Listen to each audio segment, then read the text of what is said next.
Good evening, everyone, and welcome to the April 27th meeting of the Berkeley Unified School District Board of Education. Before we begin any action in tonight's meeting, we, the Board of Education, have decided to begin our meeting with a moment of silence in remembrance of our beloved Berkeley High student whose passing last Monday we are all shaken, impacted, and deeply saddened by. We know that the loss of any community member is challenging, but especially when it is one of our own students who we all hold near and dear to our hearts. So community, I'm asking that you please join me for a moment of silence and do whatever feels most comfortable to you, whether that is a prayer for the family, friends, and loved ones left behind, whether it is a warm thought to the Berkeley High and overall Berkeley Unified School District community comprised of students, faculty, staff, as well as grieving family members, or whether it is an actual moment of silence remembering the life of our beloved Yellow Jacket student. Please join with me for this moment of silence now.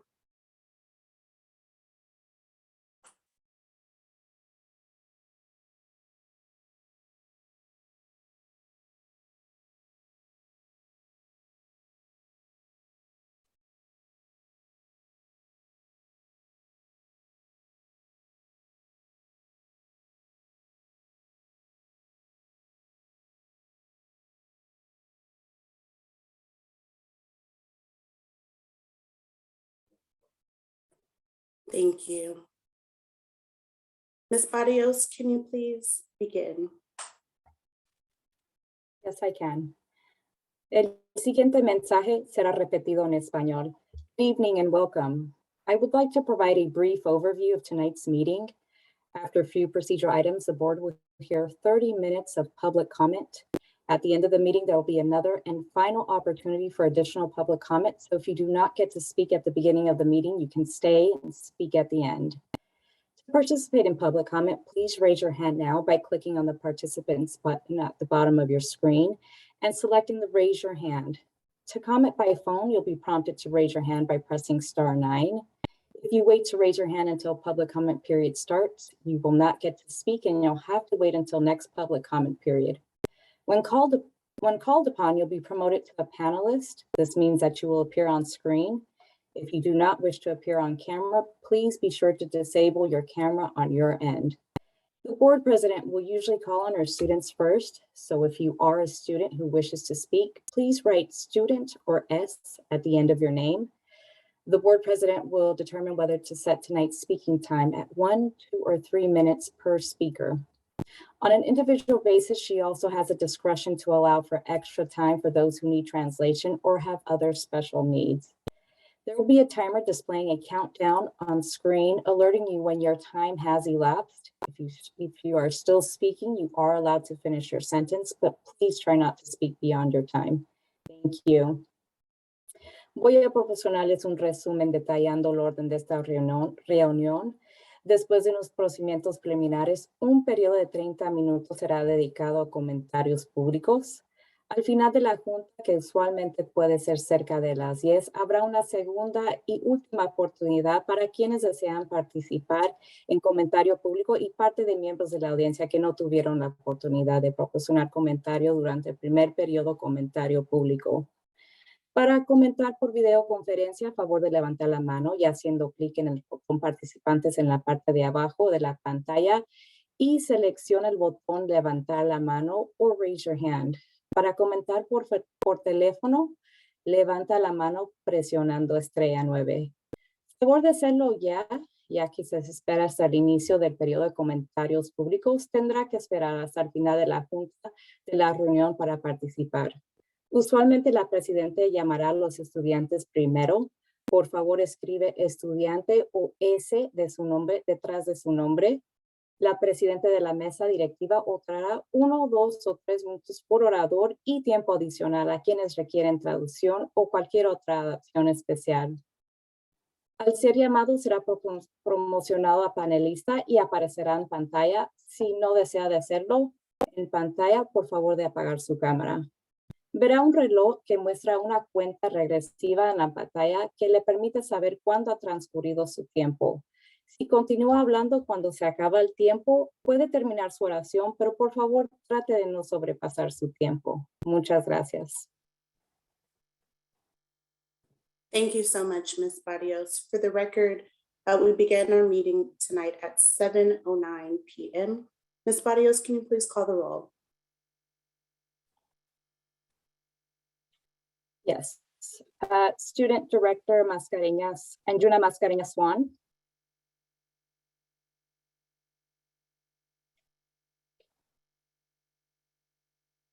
Looks like she's not here, so I'll move to the next director. Director Julie Sinai. Here. Director I. Alper. Here. Director Ana Vasudev. Presente. Vice President Laura Babbitt. Here. And President Khadijah Brown. Present. Thank you. Next, we'll move to our next agenda item, which will be to approve the agenda for tonight's meeting. I have one shift in the agenda. It is not a material change, but we are going to move action item 14.2 up the agenda a little bit to right after the report from closed session. That's the only shift that I need to make to our agenda. And as a reminder, it isn't a material change, it is just a shift. Are there any other changes or shifts that need to happen for this evening's agenda? Hearing none, is there a motion to approve the agenda with that necessary shift? I'll move. It's been moved by Director Alper. Is there a second? I'll second. Seconded by Vice President Babbitt. Is there any unreadiness? Hearing none, Ms. Barrios, can you please call the roll? Yes, Director Sinai. Yes. Director Alper. Yes. Director Vasudev. Yes. Vice President Babbitt. Yes. And President Brown. Yes, thank you so much. Motion passes and the agenda is approved. Up next on our agenda item is something that I'm always so excited about, and that is our equity showcase. In an effort to highlight some of the work that the district is doing around equitable outcomes for our students, we get the opportunity to shine a light or have a highlight on some of our various schools and programs within the school district that does just that. And so tonight I am excited to have with us Martin Luther King Jr. King Middle School joining us for our equity showcase. Earlier this week, well, yesterday, I had the privilege of visiting King's incredible campus and spending some time with Ms. Levison as well as Ms. Travell and learning about the work that they are doing to improve equitable outcomes, specifically around literacy there at King Middle School. I attended an incredible literacy celebration where students, in Ms. Travell's words, have developed a practice of reading. I don't know many sixth graders who share this passion and this love of reading like the students I was introduced to yesterday, but I am delighted about what's happening at King. I'm so excited to welcome them here to share all of the phenomenal things that they are doing for their students. So Ms. Levinson, I'm going to ask that you please join us and take it away. Welcome. Thank you so much, President Brown. I'm going to share my screen and begin the presentation with a message from one of our students. You may recognize Jamira Williams. She was one of the participants in the Oratorical Fest.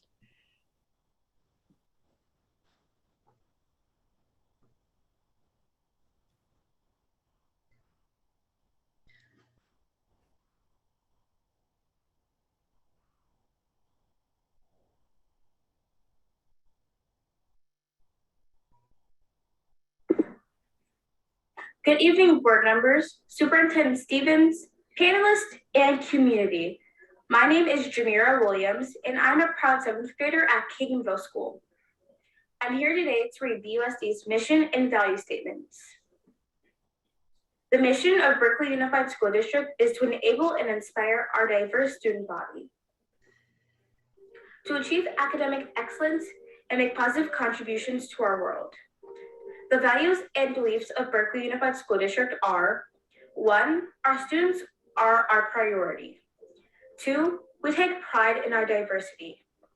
3, we hold high expectations for ourselves and our students. 4, we treat each other with respect and act with integrity.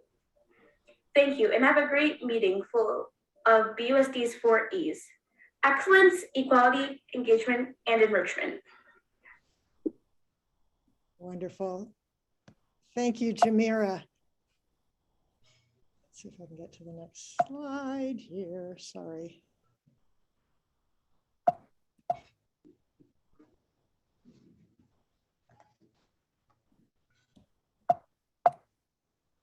I'm having technical difficulties. I'm sorry.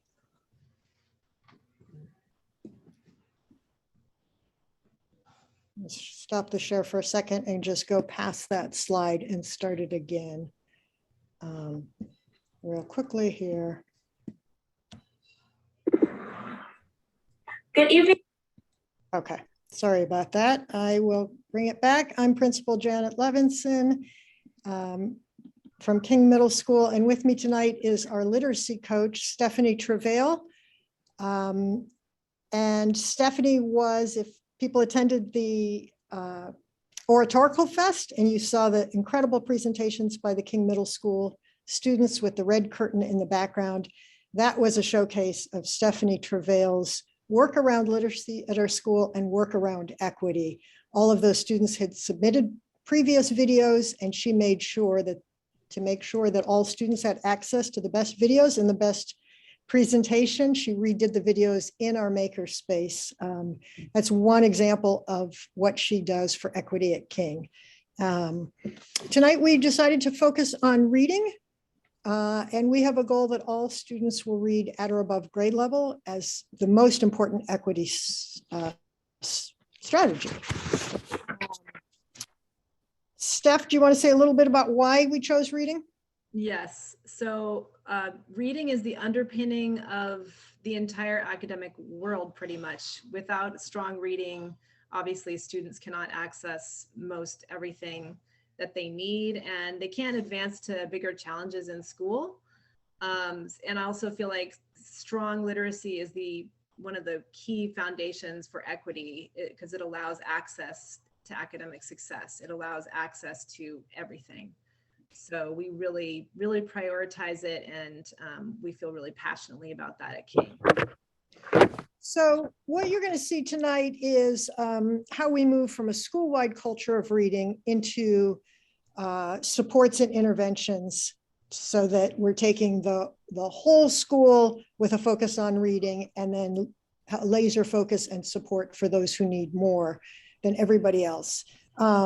This screen is showing some of those, which obviously we also have a full school library, but these are just a few of the ways in which all students in the school know that there's an expectation of reading. And Steph is going to talk about a few of these.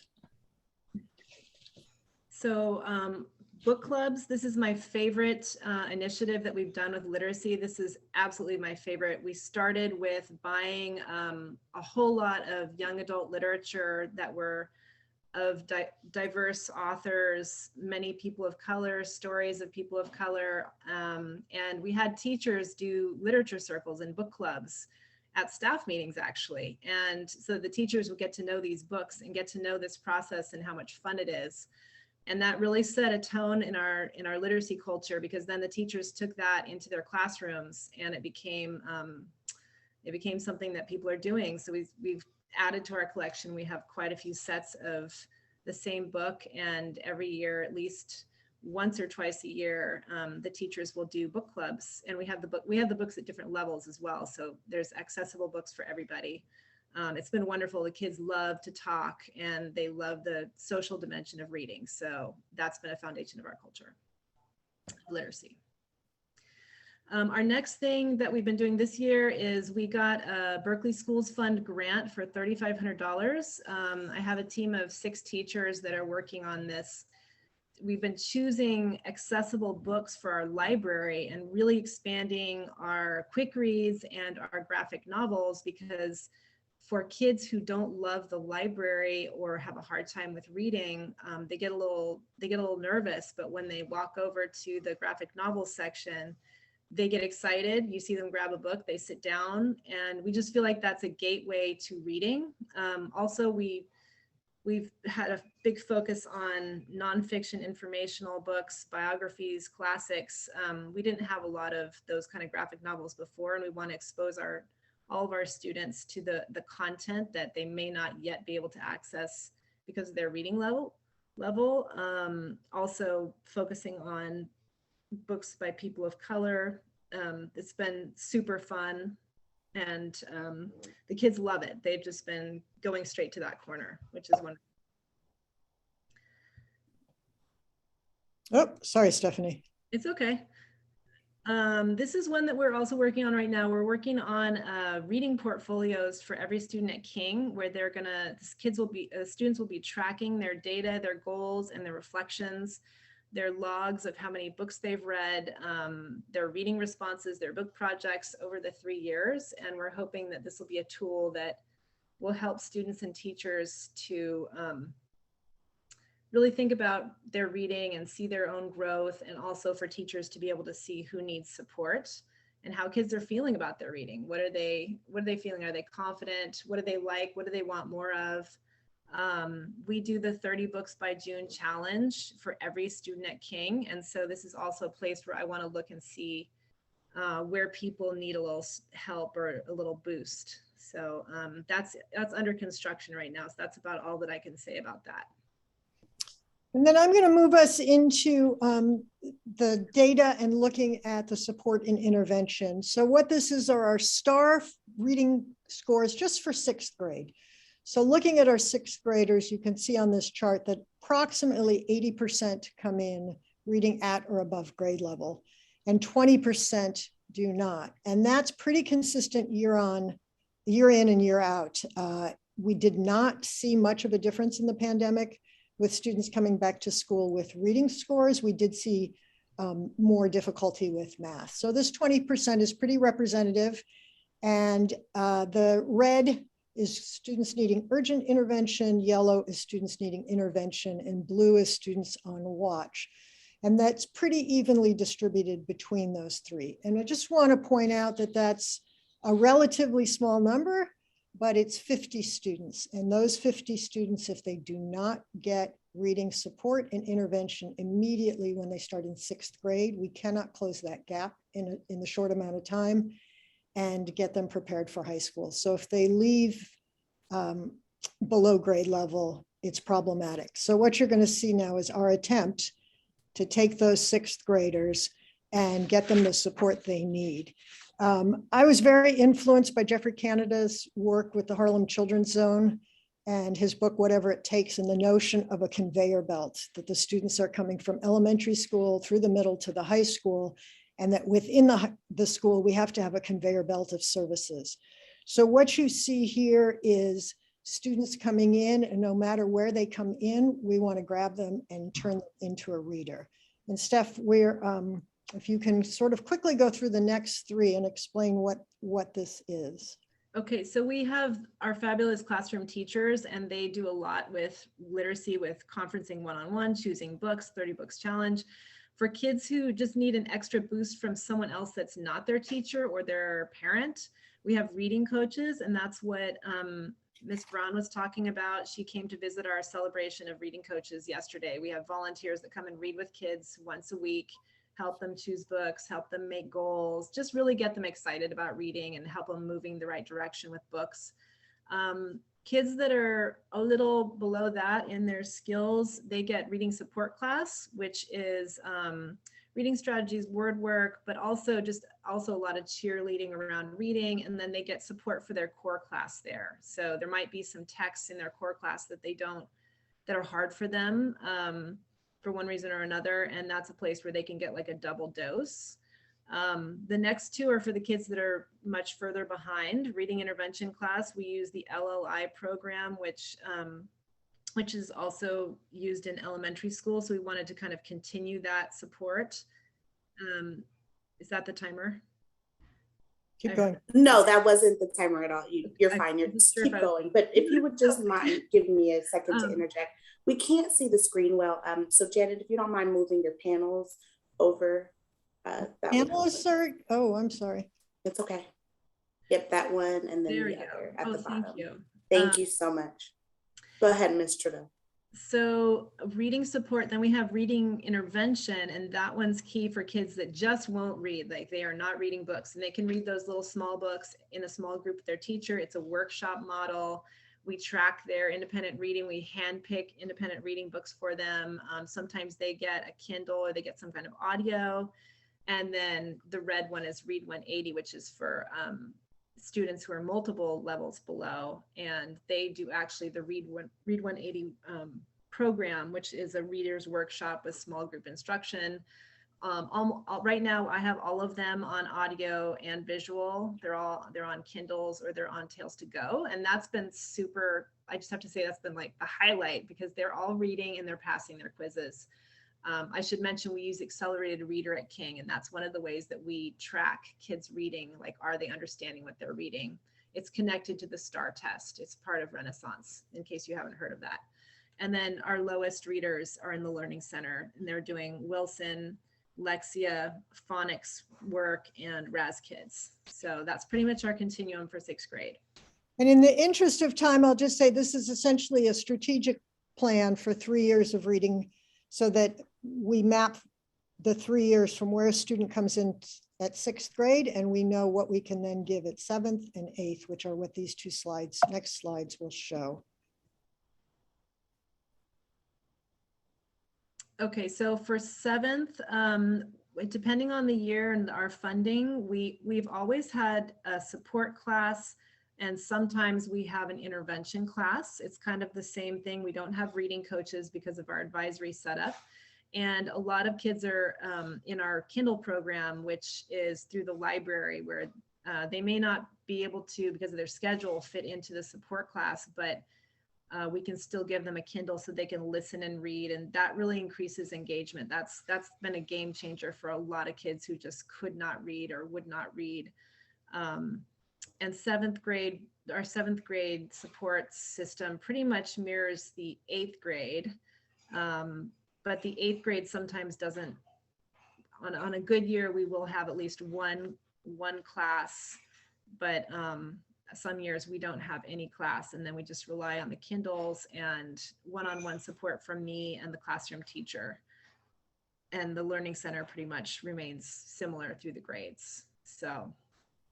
And the next slide explains what those color codes are. So the green are positions that are provided. So our classroom teachers, our reading coach, our literacy coach, I'm sorry, and the Learning Center teachers. And then the others, the reading support, the reading intervention, the Read 180 and System 44, we're manufacturing because there is no dedicated FTE for reading in middle school.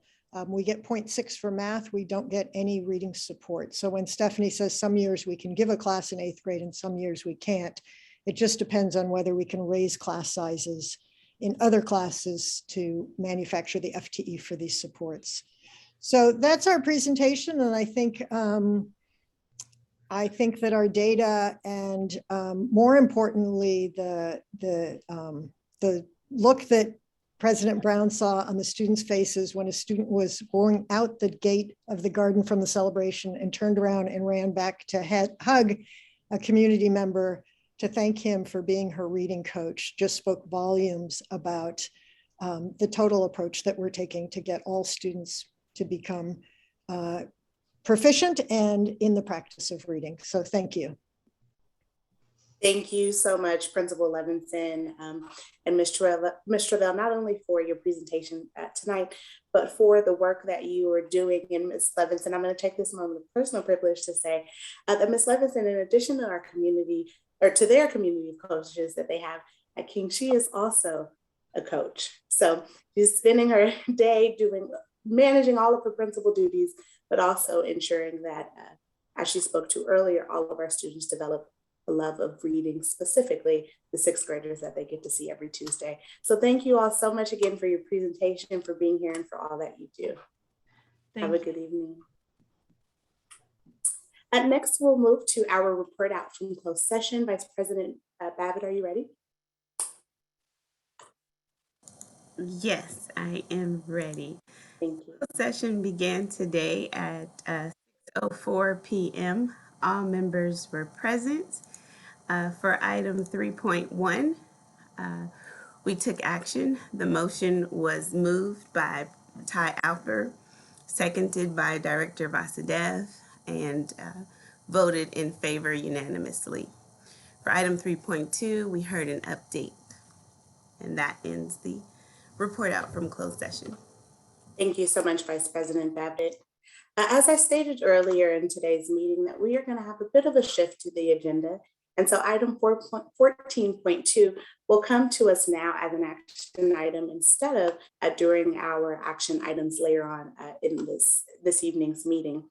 So at this time, to address our public employment and an appointment of the principal of Rosa Parks, I'm going to ask Superintendent Stevens to come up and introduce that item, please. Thank you so much, President Brown. It's really my pleasure to be able to make this recommendation for a new principal for Rosa Parks Elementary School. After several rounds of interviews and what I would describe as a highly competitive process for this position, in which we drew a number of excellent candidates into Berkeley, we're very proud to be able to recommend to the board for approval Suzanne Reed as the next principal of Rosa Parks.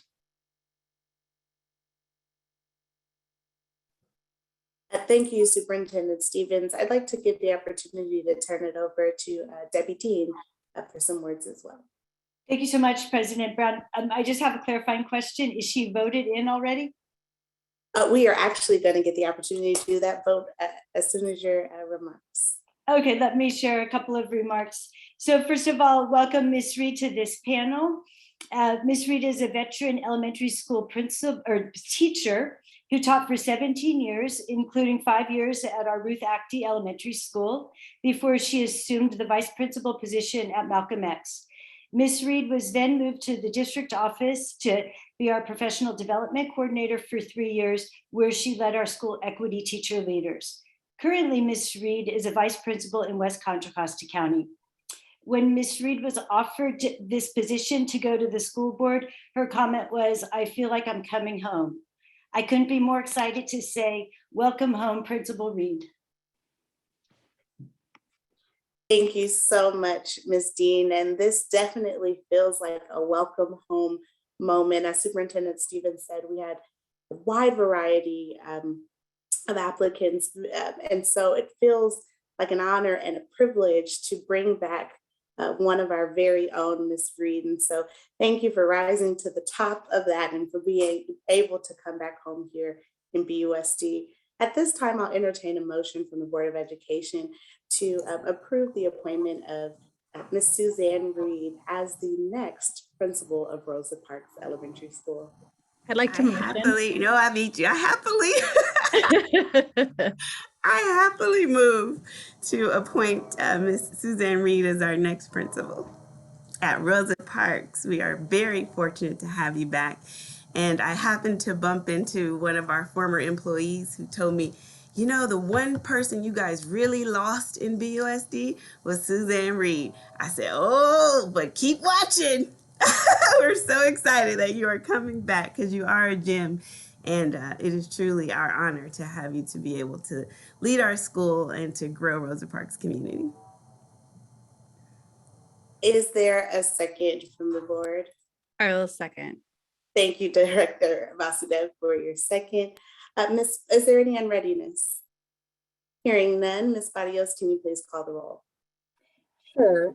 Director Sinai? Enthusiastically, yes. Director Vasudev?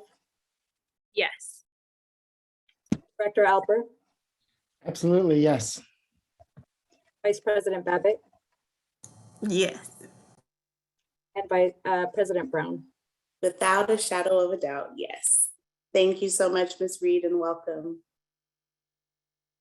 Would you like a word, Ms. Reed?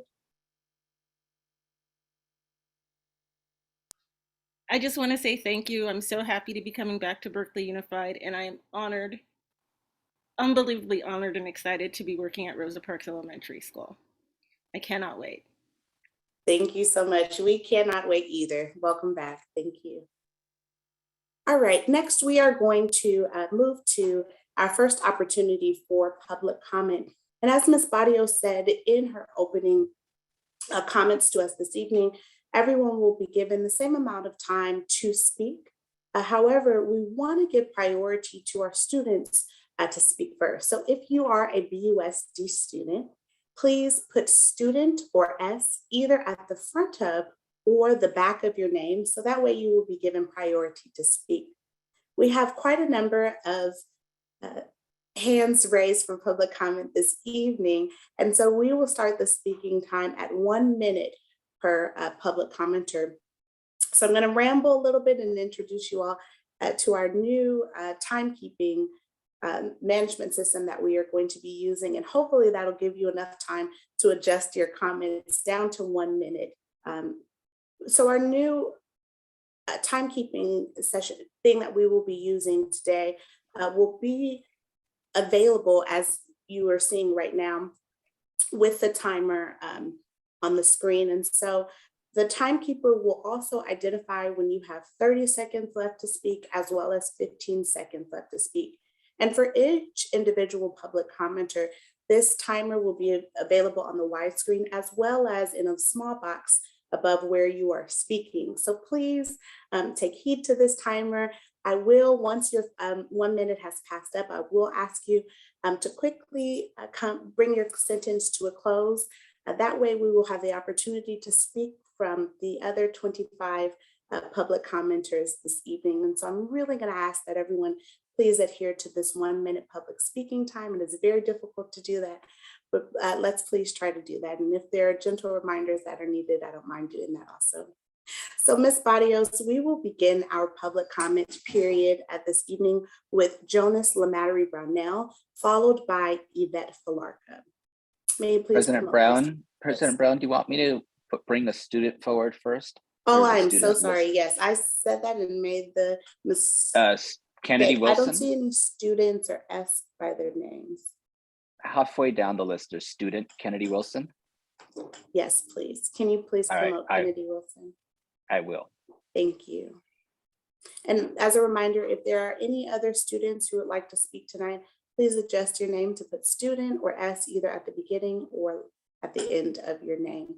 So we will start with our student Kennedy, followed by Jonas Lamattery Brownell.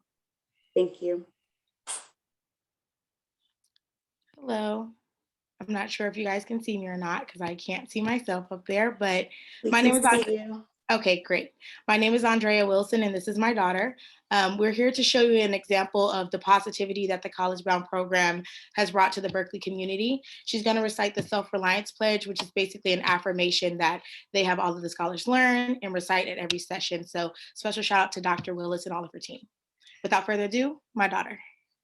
Hello, my name is Kennedy Wilson, and I'm 4 years old. I'm the youngest scholar in College Bound Berkeley in the graduating class of 2040. And I'll be saying my Self-Reliance Pledge.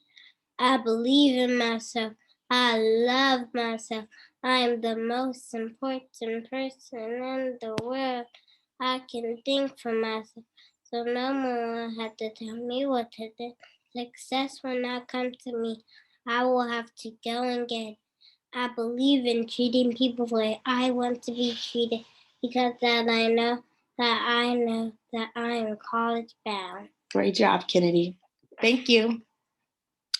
Amazing job, Kennedy. And yes, you are college bound. Thank you so much for your comment and for being here.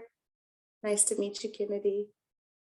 Next, can we please promote Jonas Lamattery Brownell, followed by Yvette Falarca. Thank you. I just want to say the this timing, I can only see either the timer or my text. So if I could get an audible warning, I would appreciate that because I can't see the timer. Normally I could, but with this pause the timer for a second. Thank you so much. Mr. Lamattery, right now, I will give you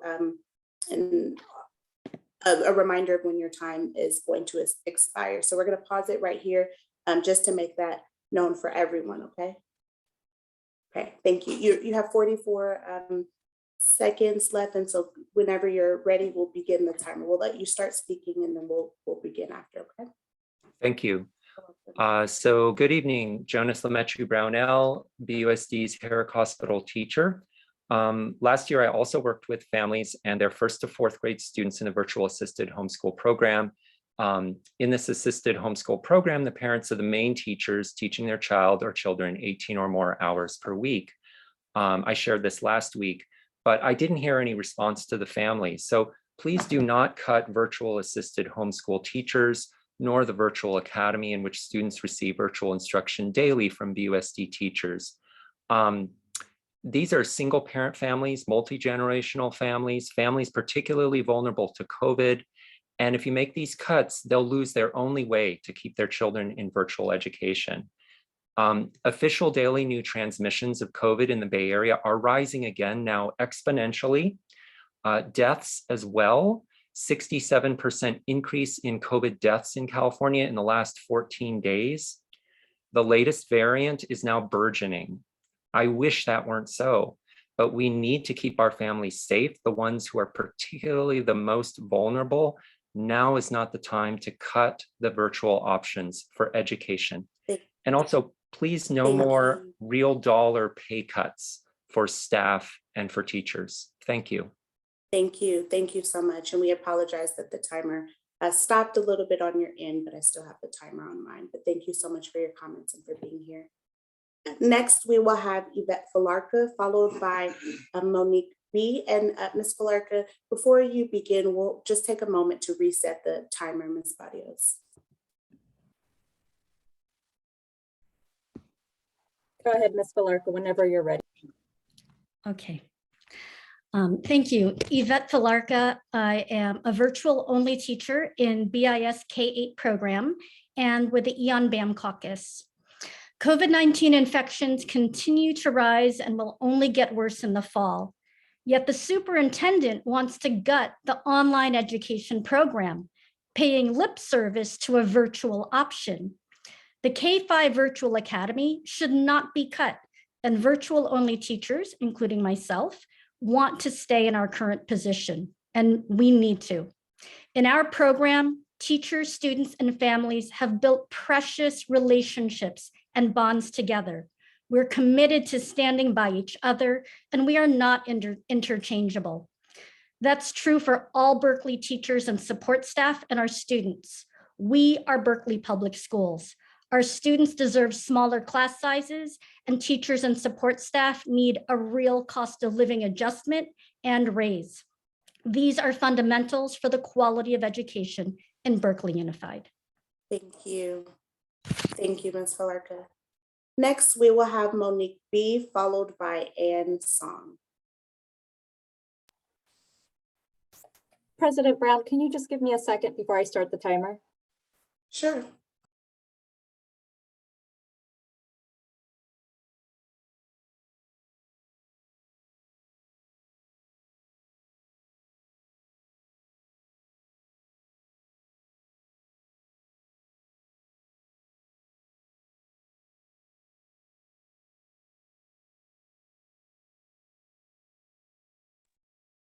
Ms. Barrios, please let me know when you're ready. Okay, I'm ready. Hi, Monique, welcome. Hi, everybody. Am I okay? Can you guys hear me? Yes, you're okay to begin as soon as you see the timer start. Okay, thank you. Good evening, everyone. My name is Monique, and I'm a parent of a Berkeley Independent Studies 6th grader. I just wanted to show my support tonight and let the BUSD members know that I appreciate all their hard work and the time they took out to listen to people in the community about our concerns. I just really wanted to emphasize the importance of making sure that every child included every child is included and not left behind for the upcoming 22-23 school year. As you all may be aware of, many families and community workers are scared that the virtual program, along with the virtual only teachers, will be cut. We are pleading with you to find a way to meet us in the middle and keep the virtual only teachers and help keep the virtual programs active. I fear that if there are not enough teachers to fulfill those jobs specifically, our students will suffer, as well as families and teachers who need this help. So please find a way to support our BUSD families and staff with our sincere request. Thank you. Thank you, Monique. Next, we will have Ann Song, followed by CC Mixa.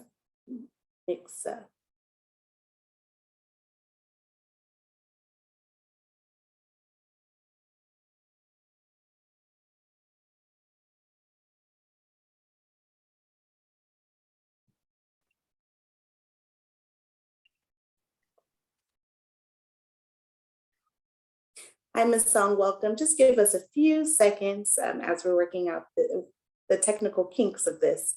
Go ahead. Thank you. Please do not cut the BAS Virtual Ed program and its teachers. I've already spoken on how vital it has been for my multi-generational household with medically fragile members and how dedicated Ms. Filarka and Ms. Jenkins are. I now want to share how the program helped my family through a crisis. Last year, my father was diagnosed with stage 4 terminal cancer, and a few weeks into the school year, his health rapidly declined.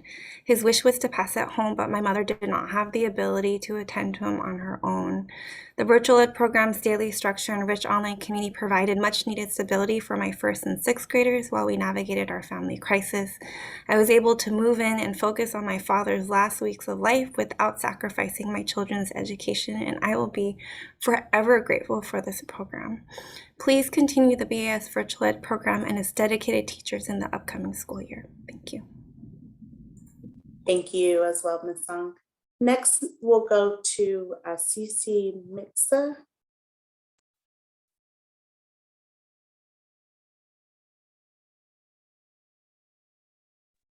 Sorry, one second. When it promoted me as a panelist, it made me lose my speech.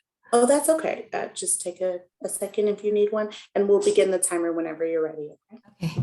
Thank you. Sorry, I'm going to talk fast. It's okay. I'm CC Mixa, a school counselor at King in my 7th year, and I love my job. As a counselor, I get to help students with their personal and academic goals, collaborate with parents, support 504 plans, help students organize events and activities, hold circles to help work through conflicts, and so much more. My students come to me every day to talk through issues they're facing, and my favorite part of my job is that moment in talking when they start to find their voice and see their potential. When tragedies and crises occur, I'm often one of the first people responding, supporting students' safety as well as their emotional needs. As we were reminded this past week especially, the hard days in my role are sometimes excruciatingly hard, but I'm grateful to be able to offer help, support, and space for healing. I love my job, but it's hardly sustainable. This is evidenced by the high turnover rate we've had for counselors in middle and high schools for several years now.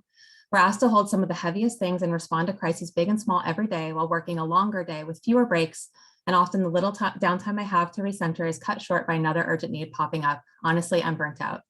After supporting our students through a pandemic and so many intense mental health needs the past 2 years, we counselors need your support now more than ever. Thank you.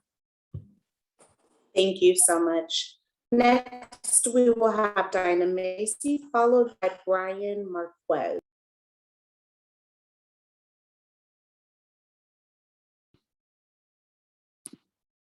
Hi, is it my turn? Yes, Ms. Macy, welcome. It's your turn. We'll start the timer whenever you're ready. Okay, sorry, when it was switching, I didn't hear you say my name. All right, hi, I'm Dinah Macy, and I'm a virtual assisted homeschool teacher at BIS. I'm here tonight to speak on behalf of virtual learning for next year. I joined BIS last August because I have a chronic lung disease and wasn't ready to return to a classroom. I want to remain virtual because of the community of learners, families, and colleagues. As an educator, I've grown tremendously this year and am motivated more than ever to continue in this position. I learned new ways to build relationships, educate my students, and communicate with families. My colleagues inspire me. Last week, Ms. Blackman shared how she's been incorporating art into her virtual math class.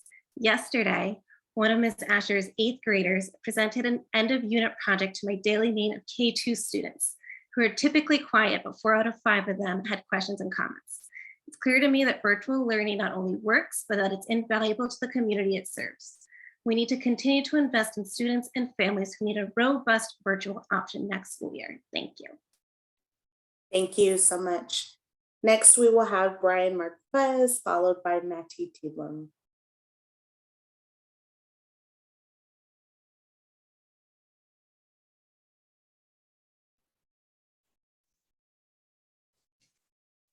Hello, I'm Brian Marquez, and I teach music from 1st through 8th grade. I'm speaking tonight to support our contract negotiation for smaller class sizes. I believe it is important to keep class sizes small, specifically for elementary.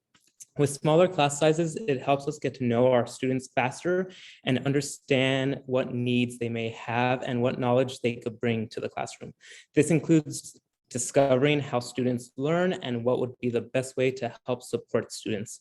Small class sizes also help us build meaningful relationships with students, which is important because when students have a strong connection with teachers, it leads to them being more engaged and invested in learning to read, sing, and play instruments. On the topic of instruments, as itinerant music teachers, we also bring instruments for students to play. With large class sizes, students have fewer opportunities and time playing the instruments. Our class size proposals work towards solving the problems of individual classes and giving more time to classroom teachers and music teachers. Thank you. Thank you. Next, we will have Monty Tidlum, followed by Abigail.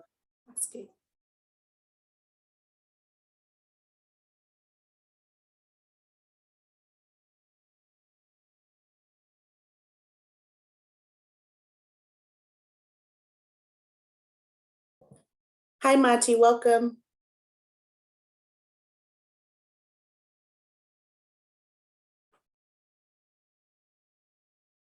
Hi, Mati, welcome. Okay, I guess now you should be able to hear me. Yes, we can hear you now. We'll start the timer. Okay, I'm ready, thank you. I would like to speak about Measure G and the Milvia parking project. I'm a Berkeley voter. I voted yes for Measure G. I voted yes because I value and appreciate what BUSD, the school district, means to me and my family. I voted yes because I believed I could trust that the board and the district and its superintendent, its staff will scrutinize and analyze and evaluate and compare with the utmost rigor any project on this measure. Unfortunately, with regards to the Milvia project and with regards to the P&O relocation, I have not seen evidence of that level of scrutiny and rigor and analysis and responsibility, despite repeated requests. I hope that information is there. I'm asking to see it because I believe it's required in order to prove the viability of these projects. Thank you. Thank you. Thank you. Next, we will have Abigail, followed by Raina Cho.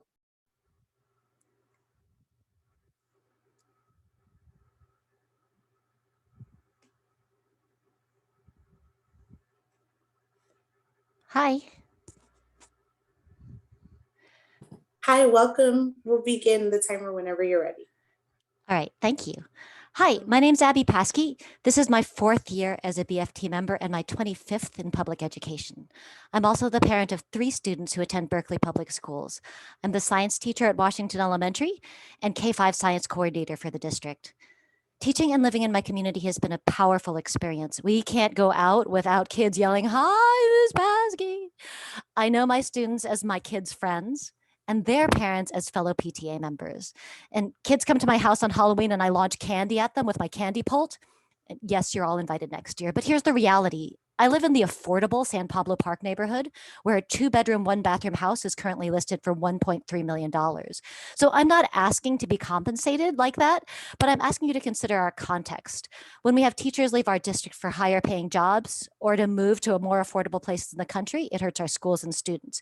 In order to keep our teachers, we need a salary that allows us to live nearby, raise our family, throw candy at your kids, and pay our debts. If you can't do it just for teachers, please do it for our students. Thank you. Thank you, Ms. Paskey. Next, we will go to Raina Cho, followed by Wendy Whiting. Thank you. Hi, I'm Rana Cho, Emerson PTA co-president, and I am here again to ask for transparency and community engagement in the prioritization process for projects funded by Bond Measure G. I want to know, how do we escalate infrastructure updates like antiquated HVAC systems? That's actually what the assessment is at BUSD elementary schools like Emerson, John Muir, and BAM. Emerson's HVAC system in 2018 was antiquated, and it's not due for an update until 2028. Meanwhile, our youngest students are vulnerable to predictable fire seasons and an ongoing pandemic. I disagree with the recent prioritization of the $25 million tennis parking garage and PlanOp's commercial real estate purchase. And so do the commenters on the recent Berkeley side article by Ali Markovich on March 26th. So we will be pursuing increased awareness with this for the upcoming school board elections and the incoming superintendent. Thank you. Thank you. Next, we will have Wendy, followed by Dawn Bell.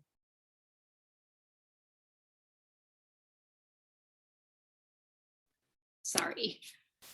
Yeah, I'd like to cede my time to Elizabeth Scarborough. Okay. And Elizabeth is on the list, so she will come next after Dawn Bell. Thank you so much. Dawn?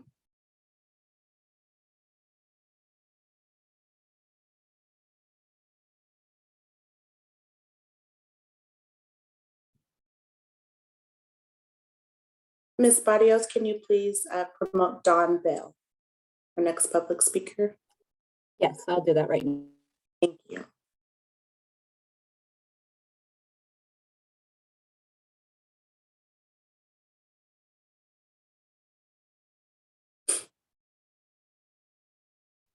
Hi there. I'd like to cede my time actually as well to Liz Scarborough. Thank you. Thank you as well. Ms. Barrios, can you please promote Elizabeth Scarborough? Yes, we're doing that right now.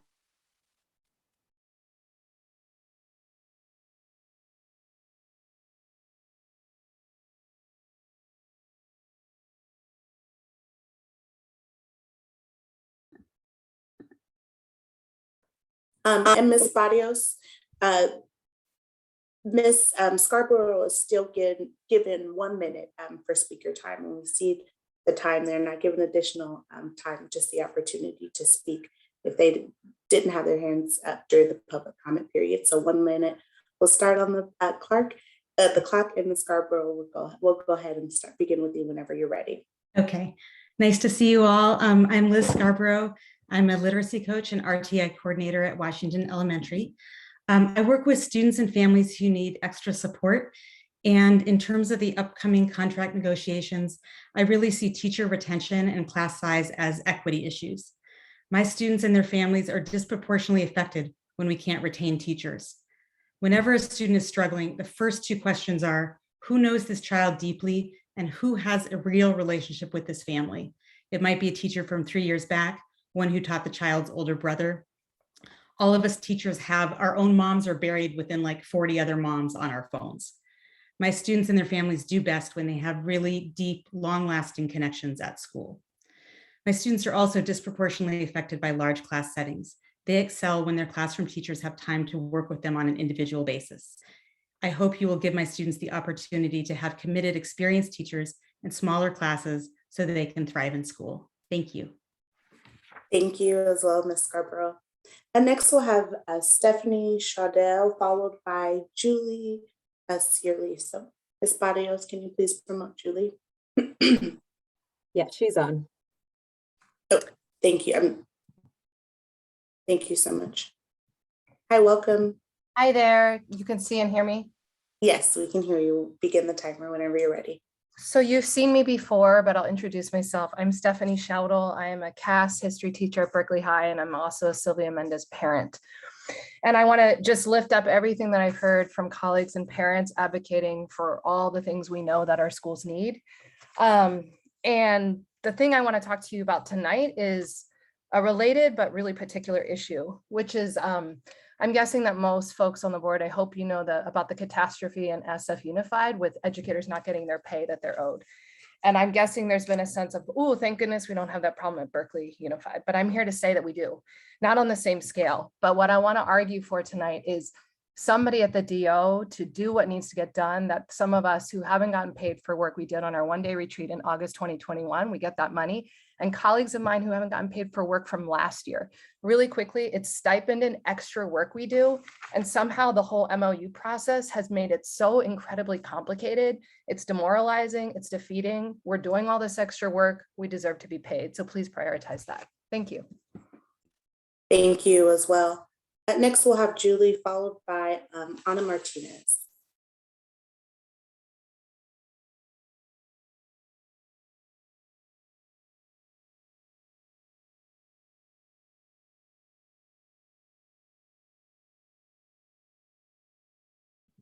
Hi, Julie, welcome. We'll begin the timer whenever you're ready. I think I'm ready. Okay, go right ahead.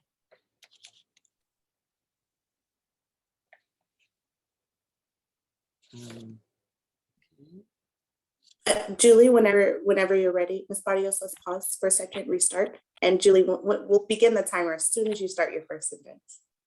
Great. Okay, can you hear me? Yes, we can hear you perfectly. Beautiful. I'm Julie Searle, and I've been both a parent and teacher here in Berkeley. My 3 daughters graduated from Berkeley High, and I've taught here for 20 years. This will be my last year, and I want our schools to continue to be places that support students and teachers. I teach 7th grade English and history, and every fall students come back to visit me, including the ones who say, "Wasn't I terrible in your class?" And yet there they are, and we're still connected. Teachers can have a huge impact on the emotional weather of a student's day. Kids' mental health and academic development are profoundly affected by having continuity in their teachers. I'm worried about newer teachers' ability to stay in the profession for the long haul. I know more than one inspired young person who recently earned a credential but came to the conclusion they simply can't afford to do this essential work in an expensive place like Berkeley. Teaching is joyful, satisfying, and exhausting work. When you're a teacher, as they say in the hokey pokey, you put your whole self in. By supporting teachers with a living wage, we can help them develop community roots and help Berkeley's youth grow and learn. Thank you. Thank you so much. Next, we will have, one second, Ana Martinez, followed by Hillary Mitchell. Hi, good evening. I don't know if you can hear me or not. Yes, we can hear you perfectly. All right, good. Good evening, board members and community members. My name is Ana Martinez. I'm a teacher and a parent of children at Berkeley Independent Study in the virtual program. I'm honored by the work and skill, the care especially, that our teachers are putting into serving our medically fragile students and their families. This program is urgently necessary to my family. We have to be mindful to protect my husband and my youngest child. Without the virtual program, the risk of severe infection and possibly death becomes a possibility for us. The distance learning program is protecting my family and preventing me from potentially losing my spouse. Thank you for this time. Thank you as well. Next, we will have Hillary Mitchell, followed by Lindsay Nilfeld.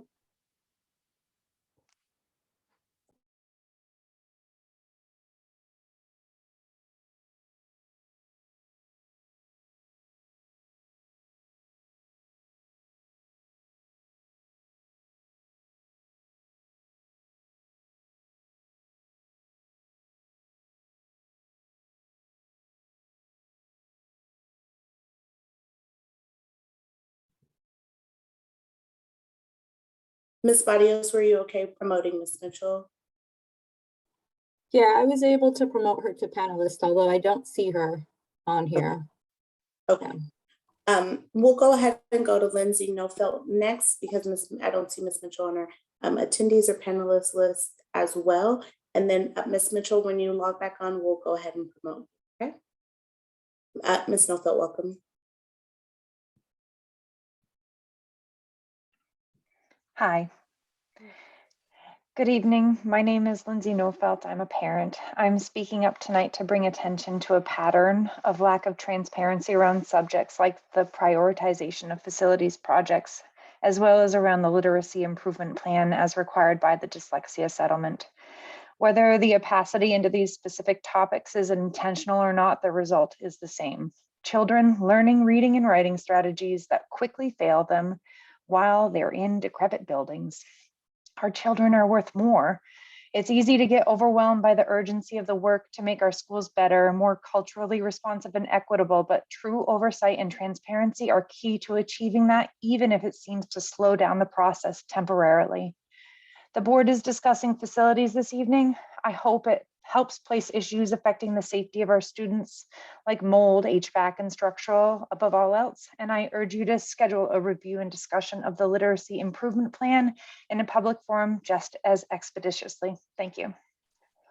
Thank you as well. Next, we'll have Adrienne Letter-Schreiner.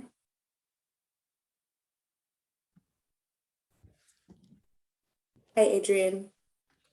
Hi. Can you hear me? Yes, we can hear you Hi. just fine. I'm a parent at BUSD and I'm commenting on the middle school assignment policy. I sincerely support the district's goals in trying to help ensure equity across all 3 schools.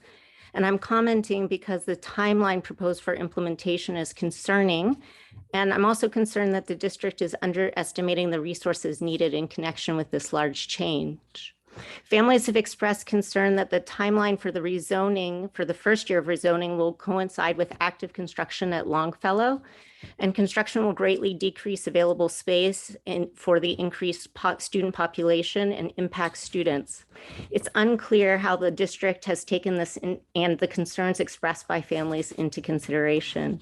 It would seem more thoughtful to wait until this construction is completed. Additionally, the community has indicated that the changes are needed across multiple school sites.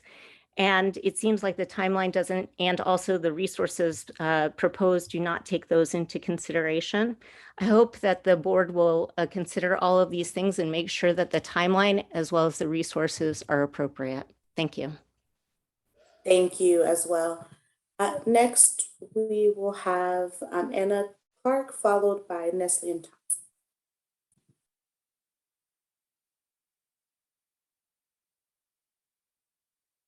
Anna? I'm sorry, Anna Clark. Yeah.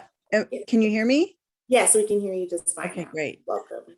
Hi, I am speaking as a substitute teacher. I'm currently working as a roving sub at King Middle School. It has been an amazing year. I've been there since September, every Monday, Wednesday, and Friday. I have gone from being an anonymous teacher walking in with kids trying to play games to being a valued member of their community, supporting them in their learning process, and importantly as well is supporting the teachers. When there is no absence, I go in as extra support and I see how those classrooms are run, and the kids see me in there. And it becomes important to them to see me there, because then when I am there as their teacher, there is so much more flexibility and cooperation. Please, please, please fund the roving sub program again. It is an incredibly valuable support system for teachers, students, and the administration. Thank you. Thank you as well. Next, we'll have Nestle on task, followed by Mike Perlmutter. Thank you very much for the opportunity to speak tonight. My name is Nesli Hantash. I'm an BAM parent, and I'm here to support the teachers' contract negotiations for the smaller class size and the cost of living adjustment requirements. So I think as a parent of a kinder who's just starting with the BUSD, these two requests in a year that we're all recovering from the global pandemic is really key to our families. We would like our teachers to be supported. My child learns their 4 Bs as they do in the BAM, and one of it is to be an ally. There is no time to be a better ally to our teachers by helping them to adjust the changes in their lives and enable them to make their work better. So I hope that the school board will listen to the unions and their requests very carefully and really take these recommendations to the heart. Thank you very much. Thank you as well. Next, we will have Mike, followed by JP. Thank you so much. My name is Peter. I'm a parent of a first grader at Sylvia Mendez Elementary, and I'm also supporting the teachers in their ask for smaller class sizes and wage support as well. I was surprised and dismayed to realize that my daughter's going into 2nd grade is being consolidated from 3 classrooms into 2, and the class size is rising dramatically, more than the advertised class sizes on by Berkeley Unified. It's still within compliance, but these times where kids are catching up from lost learning to the pandemic, it seems especially important to have lower class sizes and to support our teachers. So thank you very much. Thank you as well. Next, we will have JP, followed by a last public comment of the evening from Denicia Walsh. Hello, good evening, Berkeley community. Thank you for opening public comment. I'm here to request that you keep the virtual academy and keep all of the virtual teachers. They are its heart and soul. My child is currently in the virtual program with Miss Yvette Falarka and Mr. Ted Lee. The impact for her has been to spark curiosity, willingness, and interest in digging deeper due to the individualized and tailored assignments she is receiving. At a time when my daughter's physical body felt to her that it was deserting her or somehow making her feel less than, the experience of having a teacher who was tailing her intellectual journey clearly bolstered my daughter's self-esteem and willingness to apply herself. Having a teacher who could see and acknowledge her strength in a personal setting helped her to feel as good or at least not different from her peers, critical to an emerging adolescent. Having a physically challenging condition, especially one that's chronic, means also having a mentally challenging condition. The doctors attend to the physical, but this teacher at this time in my child's life attended to her emotional life through her academic studies. Quite frankly, the teaching by Ms. Falarka and Mr. Lee helped my child through one of the most difficult times in her life and helped to make her whole. Again, please keep the virtual teachers. They are the heart and soul of the program. Thank you. Thank you as well. And our last comment for the evening will be from Ms. Walsh.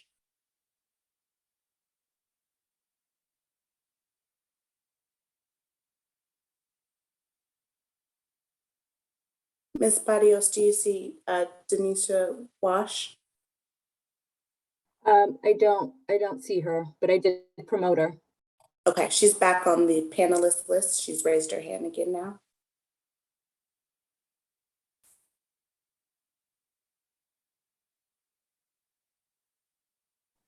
Okay, she's on. Thank you. Hi, welcome.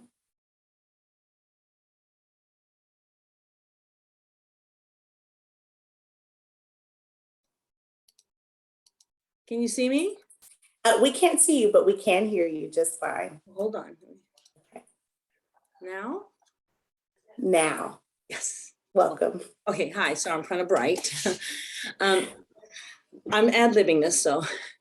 My name is Denicia Walsh. I'm a kindergarten teacher at Washington. Been there for 21 years, teaching 31. I was lucky enough,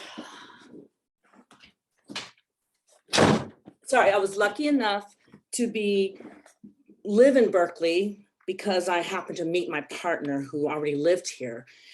Just before I met him, I was actually thinking of moving to Portland because I really couldn't afford to buy a house when I was here. I think it's really important to know that if we want to keep teachers and have teachers that are viable and good, we need to think about having a pay that could help to compensate them so that they can be here in their community. I love being in this community. I love seeing all my students. And I think that that's important. Also, I want to say for classified staff, I think also they need a salary that they can stay here and smaller class size. Thank you. Thank you as well. Thank you all so much for your public comments this evening. We will now move on to committee comments. Are there any committee comments this evening?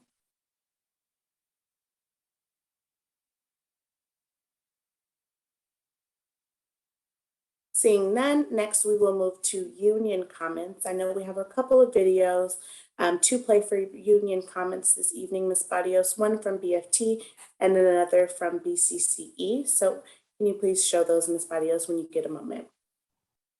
Yeah, that is correct. Which union video would you like me to share? You can begin with BCCE and then we'll go to BFT. Thank you.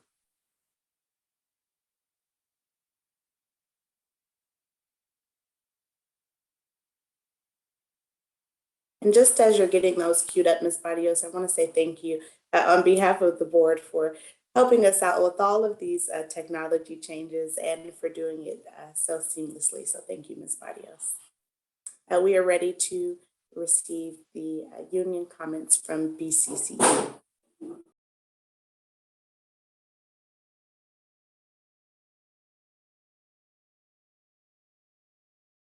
Dear BUSD board members and Superintendent Stevens, BCCE is excited to start negotiations. We are looking forward to working with the district to come to agreements on important topics that are priorities for our union and that will benefit the health of the district and its mission to better educate and serve BUSD students. Among our top priorities is to address the long-term issues and ongoing problems of vacancies. Being understaffed puts undue stress and strain on all BUSD staff and does not serve our students well. Because of being unable to staff these vacancies, the district is forced to staff with contractors, which is expensive. Having rotating groups of contractors as employees is not the best interest for our students, and there is no consistency in building relationships. Also, contractors are unable to build ongoing working relationships with BUSD staff. In order to fill these vacancies and make job openings more competitive and attractive, we will need to have good outcomes from our negotiations with the district. Thank you.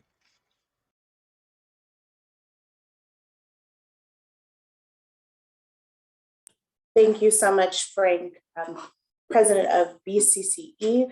Now we will receive the union comments from BFT.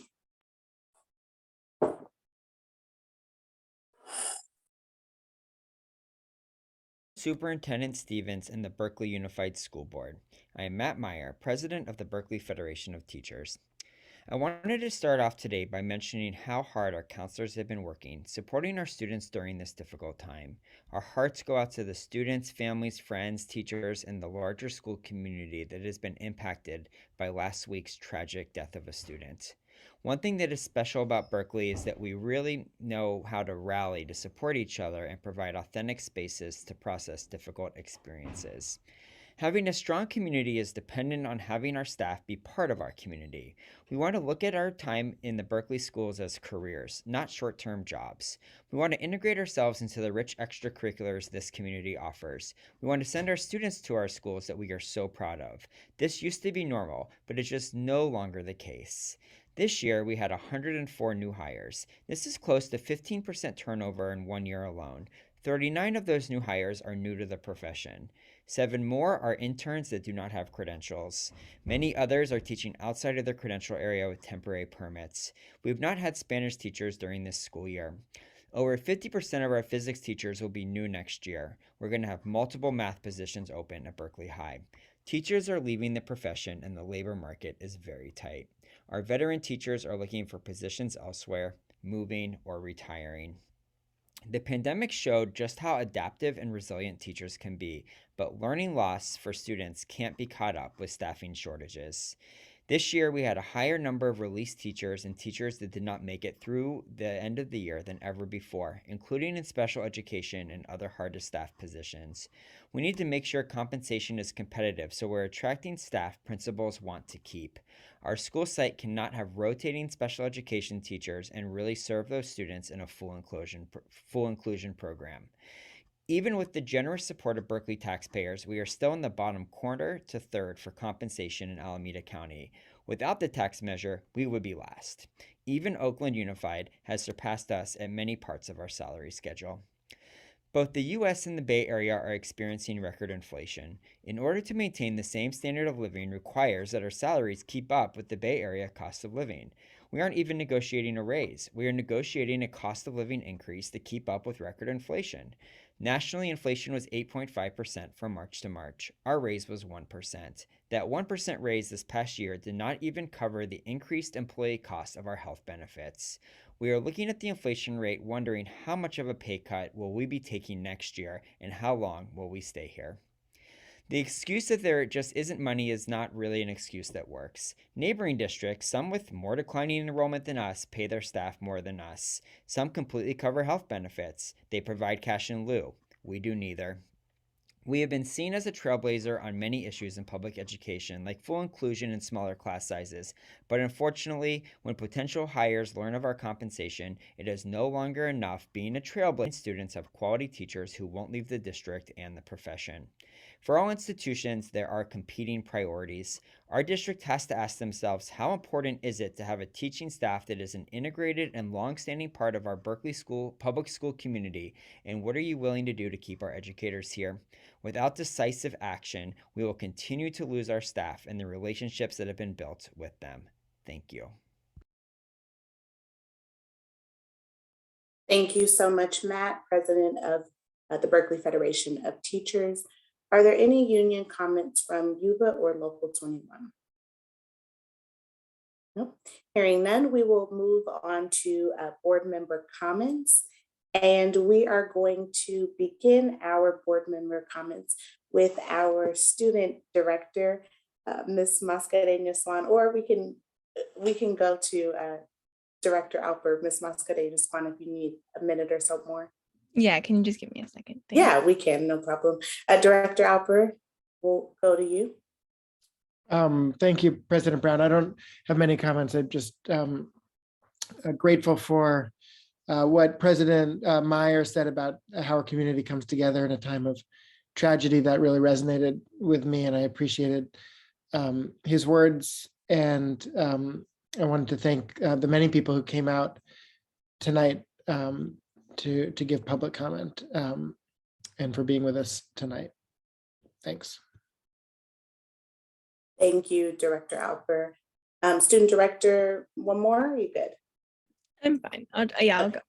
Go ahead, please. Yeah, I'll be brief. I would also just really like to echo my just gratitude for the community that Berkeley has built and the infrastructure that we have for one another, for supporting each other, and just like how much, especially the community at Berkeley High has come together over the past 2 weeks. I know it's been hard in just a lot of ways, and so I'd really just like to voice my gratitude for that. And just because I feel that this really pertains to our duty as board members, I'd like to just speak on the importance, I think, and like how much we've seen the importance of being proactive against these really large issues that we're seeing in the student body. In this case, I'm thinking mainly issues of mental health and sexual harm, and how as a district, our responses can't be reactive. We can't just be offering resources and creating resources after times of horrible tragedy or when the student body is in a state of like disarray and hurt and like experiencing a lot of trauma. It has to be before those things happen. And I'm thinking back to the last board meeting when we realized that the money that was allocated for mental health last year was just never spent on any resources. And I think that just really, it's disappointing to me. I feel like as a board, it's really our duty to be proactive, me providing those resources to students all the time, not just after really awful things happen. It's just our duty to providing those resources to students every day, especially in times like these, like during the pandemic, when we know mental health has been something that many students are struggling with. I guess, yeah, I'm just a little bit disappointed at the board's failure to be proactive about these things that we should know many of our students are dealing with and struggling with on a day-to-day basis, or not necessarily even as a board, but just as a district. So yeah, but really predominantly, I don't want that to overshadow just the gratitude I feel with our community at responding to these crises and supporting one another in these times. So yeah, thank you. Director Sinai, would you like to go next? Sure. I want to start out by congratulating Principal Reed for her new appointment at Rosa Parks. We're very fortunate to have her back, and also appreciate Principal Levinson and Stephanie Travail for their presentation. It's exciting to see what's going on, and appreciate President Brown, the equity showcases where we can get a little glimpse of what's going on. I want to let folks know that I am changing my open office hours for the month of May. They normally are on the second Sunday, and it's Mother's Day. So they will be the third Sunday for the month of May at 1:30 at James Kenny, and it has been updated on the website. So if you forget, but you want to come chat with me, just go to the BUSD website and you can see the date and time.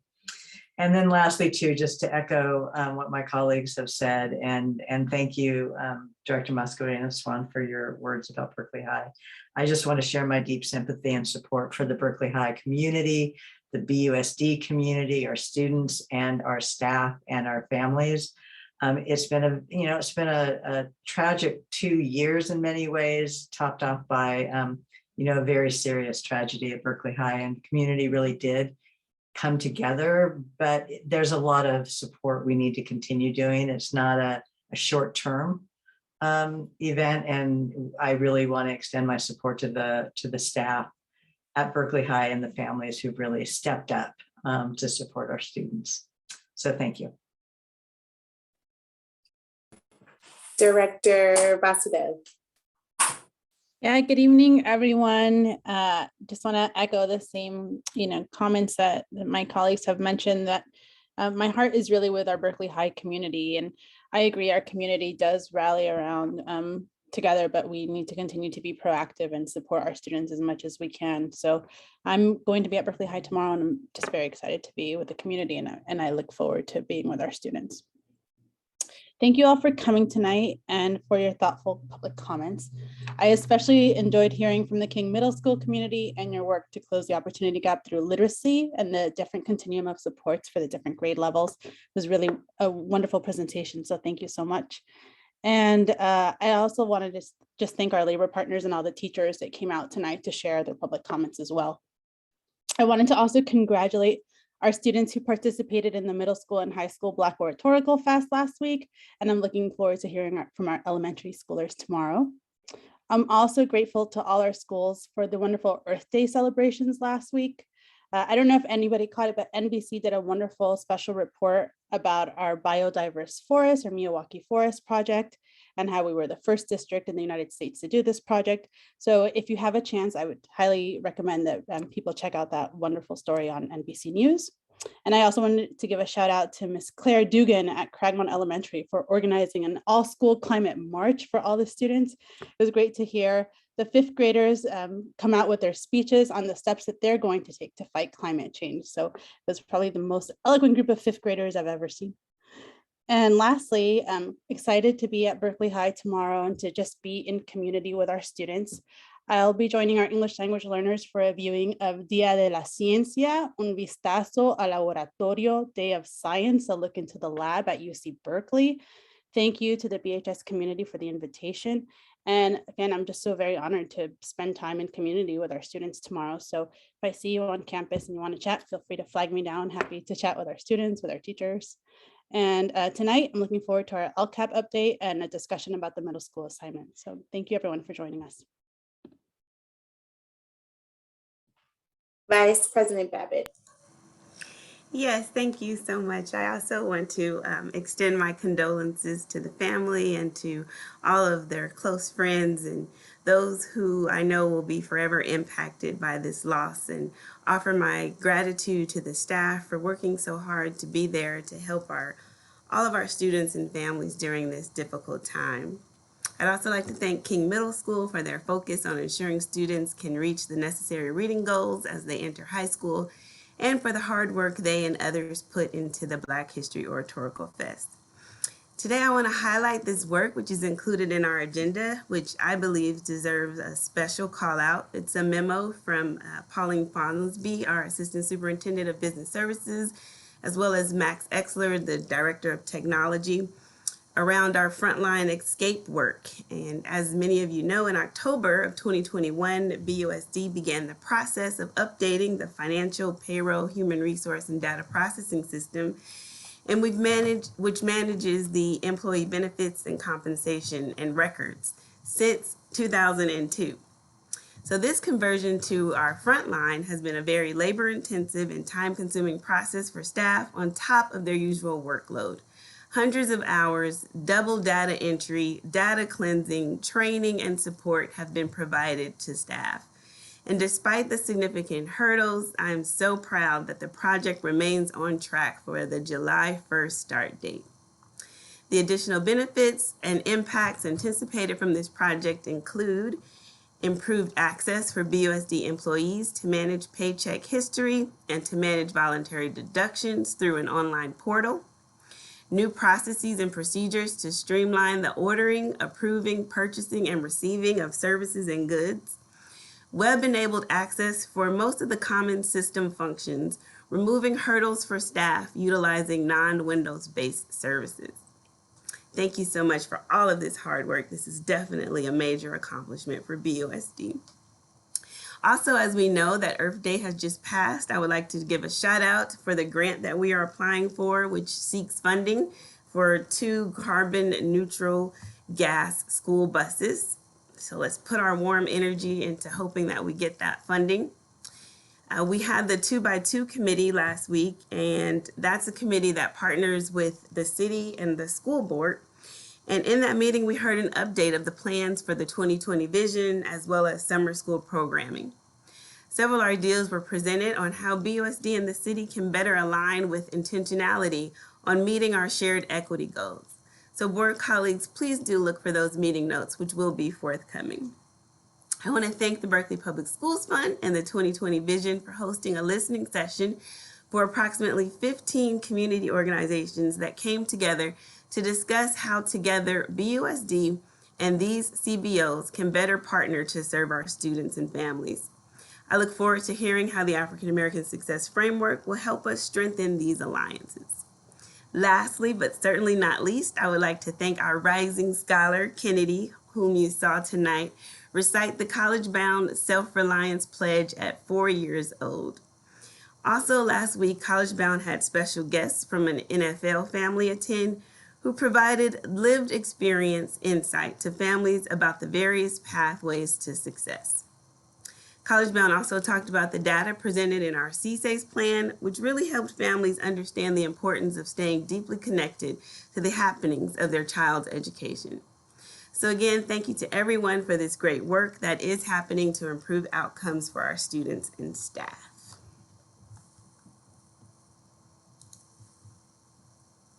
For my comments this evening, I just want to, of course, as always, thank everyone for coming out tonight and for the public comments that you made to all of us in regards to the respective issues that you spoke to us on tonight, as well as the various emails that we've received day after day from you all, also raising these issues. Tonight we have a number of agenda items that I am excited about, including the Lcap update, which we'll hear about as our first discussion item this evening.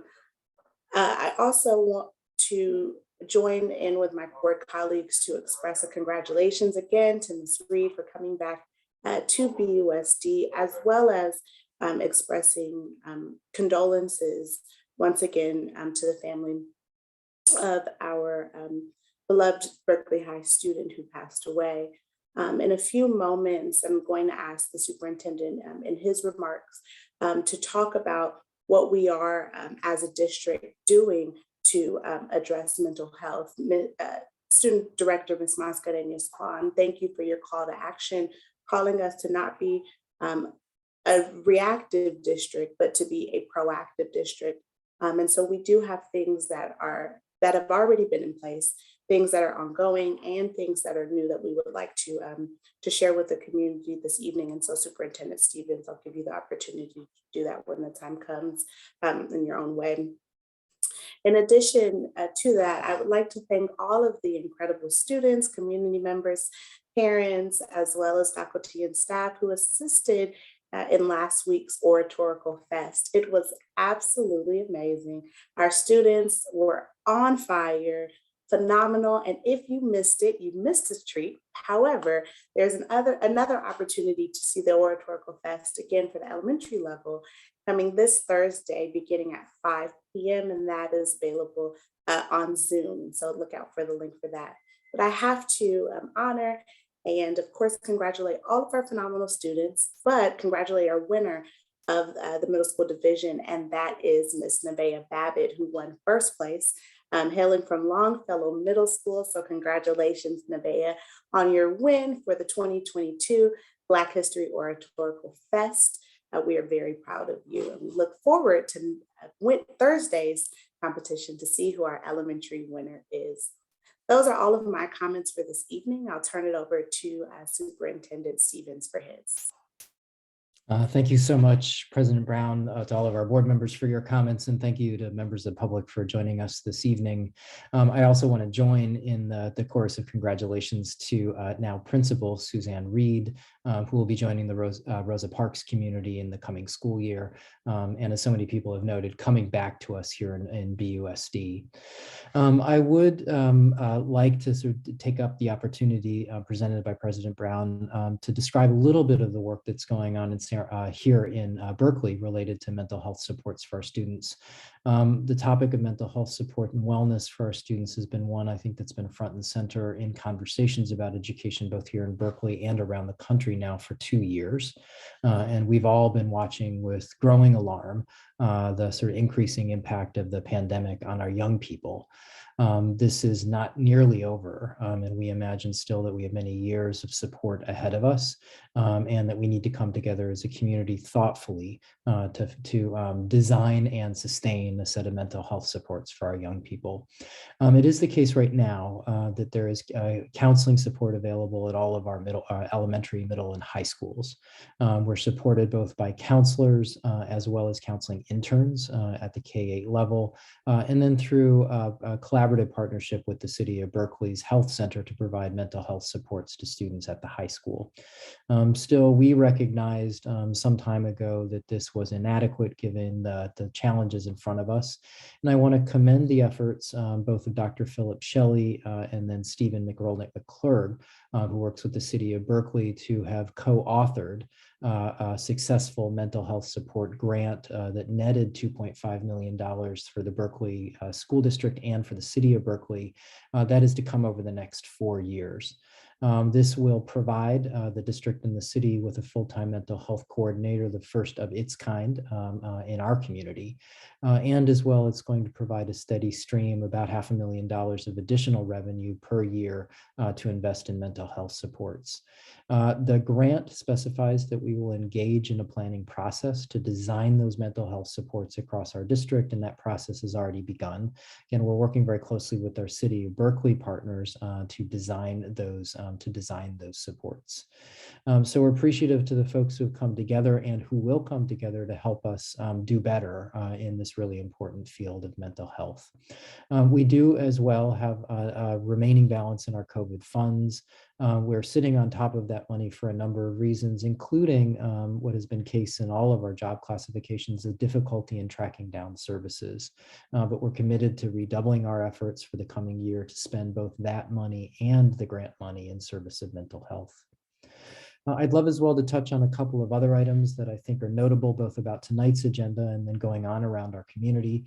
I'd like to point out that this evening in our consent calendar is included a brand new policy that would permit some of our BUSD employees to perform telework or remote work. We recognize that as the workforce changes, as our economy changes, that we need to keep up. And so this policy will permit some level of flexibility for a limited number of job classifications to be able to work remotely and serving the district. Is an important sort of step forward for us, but not the only that we're taking as we adapt to the current economy. I want to offer my sincere thanks to all of our volunteers. Last week was Volunteer Appreciation Week.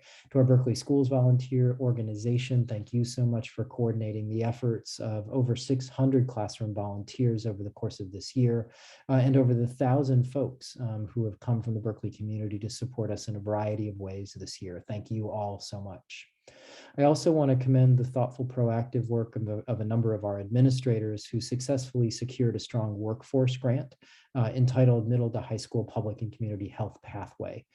This grant will span the 22-23 and 23-24 school years and will bring $1 million in additional funding to the Berkeley Public Schools to support programs specifically at Longfellow, Willard, Berkeley High School, and BTech. I hope that you'll be on the lookout for a number of really compelling activities taking place in the evenings coming up over the next month. One will take place on Thursday, May 19th. This is our annual Asian American Pacific Islander Heritage Month celebration. This will be taking place from 6 to 7:30 on May 19th. And it is tentatively called Hear Us Roar, AAPI Literary Voices in the Year of the Tiger. Special thanks to our colleagues in the AAPI organization who have been partnering with the district very steadily over the course of the last 16 months approximately, and our Ethnic Studies TSA Joanne Ito Gates, who has played an instrumental role in organizing this month's event. I also want to offer my congratulations to our OFI and Ed Services team for orchestrating the first of two very successful Black History Oratorical Festival events. If you missed last week's event, I hope that you'll go check out the recording. And I too want to offer my congratulations to Nevaeh Babbitt, who won first place for her reading of the BUSD Black Lives Matter resolution. We have one proud mom that you can see right here on our screen. Congratulations to the whole family. And then please do check out tomorrow's event. It's taking place at 5 o'clock, just as President Brown mentioned. You can find a link to that Zoom, the Zoom link on our website. It promises to be compelling and inspiring, and you can look into the future at the quality of the leaders that the Berkeley Unified School District is producing across all of our schools. So with that, President Brown, thank you very much for the opportunity to share, and I turn it back over to you. Thank you so much, Superintendent Stevens, for those comments. We need to approve the consent calendar. Is there a motion to approve the consent calendar? So moved. It's moved by Director Sinai. Is there a second? I'll second. Seconded by Director Alpert. Any on readiness? Hearing none, Ms. Barrios, can you please call the roll?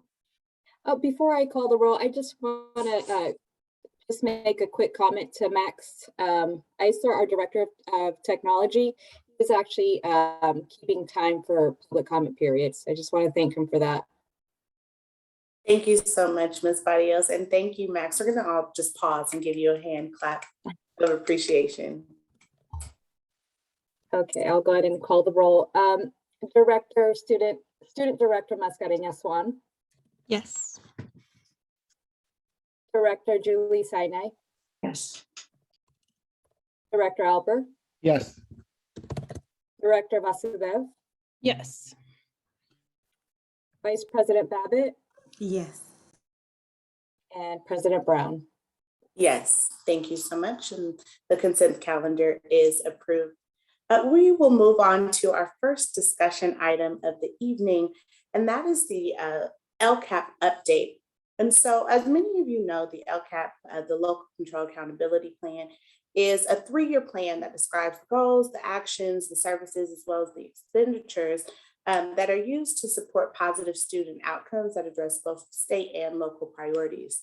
So the LCAP provides an opportunity for local educational agencies of our district to share stories of how, what, and why programs and services are selected and how they meet the needs of our young people. And so today's update will provide information around the progress towards completion of the 2022 to 2023 LCAP, as well as the timeline, engagement efforts, preliminary feedback from our educational partners, as well as an update on the requirement for BUSD to adopt a new LCAP goal.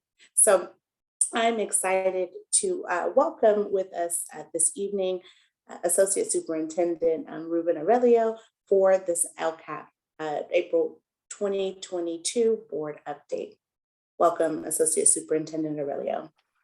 Thank you, President Brown, and good evening, board directors, Superintendent Stevens, and Berkeley community. So this evening, I bring you a brief update regarding our 2022-23 Local Control Accountability Plan and the process we are currently undertaking. As a reminder, our current LCAP, which is in year 1 of a 3-year plan, highlights these 4 overarching goals. Goal 1, that directly ties to the instructional program. Goal 2, that really focuses in on interventions. Goal 3, our climate and social mental health of our schools. And Goal 4, the assessment and evaluation we do of our programs. Our objective this evening is to provide the board and the community an update on where we're at with our current development of the 2022 plan, and also to bring to the attention of the board and the community a new requirement and additional 5th goal that we are going to be proposing. This is just a reminder of the timeline that we are currently under, and you can see as of right now we're in the spring 2022 piece, which is the budget prepared portion of the plan. We're currently working with all the different educational partners. That includes our Parent Advisory Committee, our PAC. It includes our DLAC, our District English Learner Advisory Committee, and other different groups that our outreach connects to. I'm sorry if you hear background noise. It is right in the middle of dinner time in my house, so I apologize for that. This slide here shows the different number of engagement opportunities we've had throughout the year. And the engagement opportunities really are really expansive, and it relates to targeted groups. There's a number of different different groups that we do outreach to. In the middle section here, you see that we've conducted or are conducting 4 different surveys related to priorities. The first one was a budget priority survey, which you all saw results from, and I will remind us about those budget priorities. Many of you might have received emails recently with the parent and family engagement survey. That is a district-wide survey. Just to note, we have made a couple adjustments to that survey. So if you had some problems with it, we did make some adjustments around making some questions optional. We got some feedback that there was some challenges with that survey. So if you refresh or if you go back to the link, you will notice that you can now make some adjustments. In the upcoming, we'll have 2 additional surveys going out about the district goals and also around the feelings of safety and connectedness. The last component is that we, the board did approve this year funding the development of LCAP infographic, and I'm very excited to be able to share that infographic with you this evening.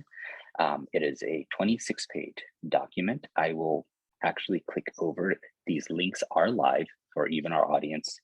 What was uploaded to the agenda, those are live links. We have an English and a fully Spanish version of this infographic. I'm going to take just a couple minutes to show us what this looks like. If you excuse me for a quick second, as I need to hide some things in my screen. Is that Ms. Karen reading the book? Is that Liz? Oh, yes, it is. Sorry. I'm trying to see if I can make this full screen. There we go, full screen. Is that better? So this is our 2021-2024 Local Accountability Plan Community Report, and we have it in fully English and fully Spanish.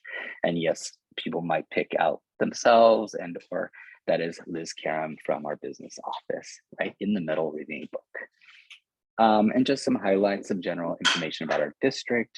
our demographics of our district, our process that we go through, our continuous process to update our action items, our goals, our budget, information around our affinity-based programs that we offer here in Berkeley, timelines, engagement opportunities, and you can see this long list of different engagement opportunities we've held throughout the year. And then the section I really wanted to focus on attention to, which is for each of the goal items of the LCAP, we did list related metrics and what we use to analyze those goals. And you can see the bars. We've highlighted bars and included arrows showing if we've made progress. A star next to a bar shows that we have met the initial goal. And you can see, and I know it's hard to see on a screen like this, but everyone will have access to the infographics, and really just a wonderful job of visually representing the goals of the LCAP and the progress we are making. And of course, we haven't hit all our goals, and we know that it is a work in progress. And it does include areas that show and highlight the budget that we contribute to different portions of the goals. And I'm going to kind of quickly get through. I want to just show that in addition to the goals, we've included in our LCAP, because it is a comprehensive plan, we've included our BSEP and BARA measures as well, and how those programs are also contributing to the success of the LCAP and the work that we do. But that is available. That is going to be made available to every school and every family member in our district. And I will go back to present mode if I can.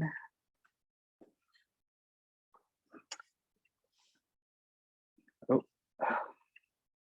somehow I lost. No.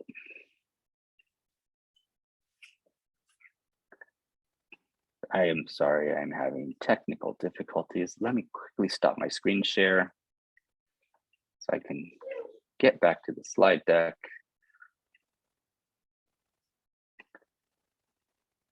Bear with me 1 second. Here we go. Hopefully in front of your screen, what you see now is just the results of the initial budget survey that was shared with our community, where we highlight certain specific budget priorities. I know that Dr. Stevens mentioned the energy and information we're receiving, especially around social emotional supports, and we are definitely going to be putting a lot of priority in that bucket. Lastly, I did want to share that we are in the process of proposing a 5th goal. As part of some changes to the educational code, we needed to amend our LCAP to include a 5th goal that highlights the supports we are doing for our targeted student group, students experiencing homelessness. The reason we have to call this group out is that they have been low performing or achieving based on the metrics that you would find in the California dashboard over a significant number of years. So for us in this district, that is approximately 200 students, give or take, that we have to target and focus on an actual LCAP goal and related actions.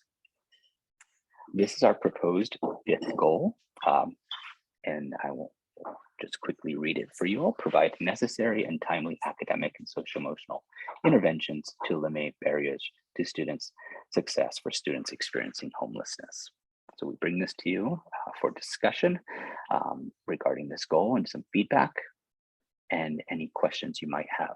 I also want to share that this is just one step in the LCAP process. We have a targeted date for the June 1st meeting to bring a full draft to the board for additional feedback. Thank you. Thank you as well, Associate Superintendent Aurelio. Board members, at this time, if you have questions, please go ahead and raise your hand so that you may be identified for your question.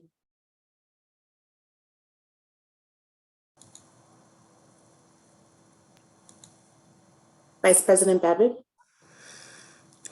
Thank you so much. I just want to first acknowledge that wonderful infographic. It's something that we've wanted to have in this district for many years, and I think it's going to do a lot to help convey the message of the Lcap in a very user-friendly way. So excellent job on that team. I really appreciate it.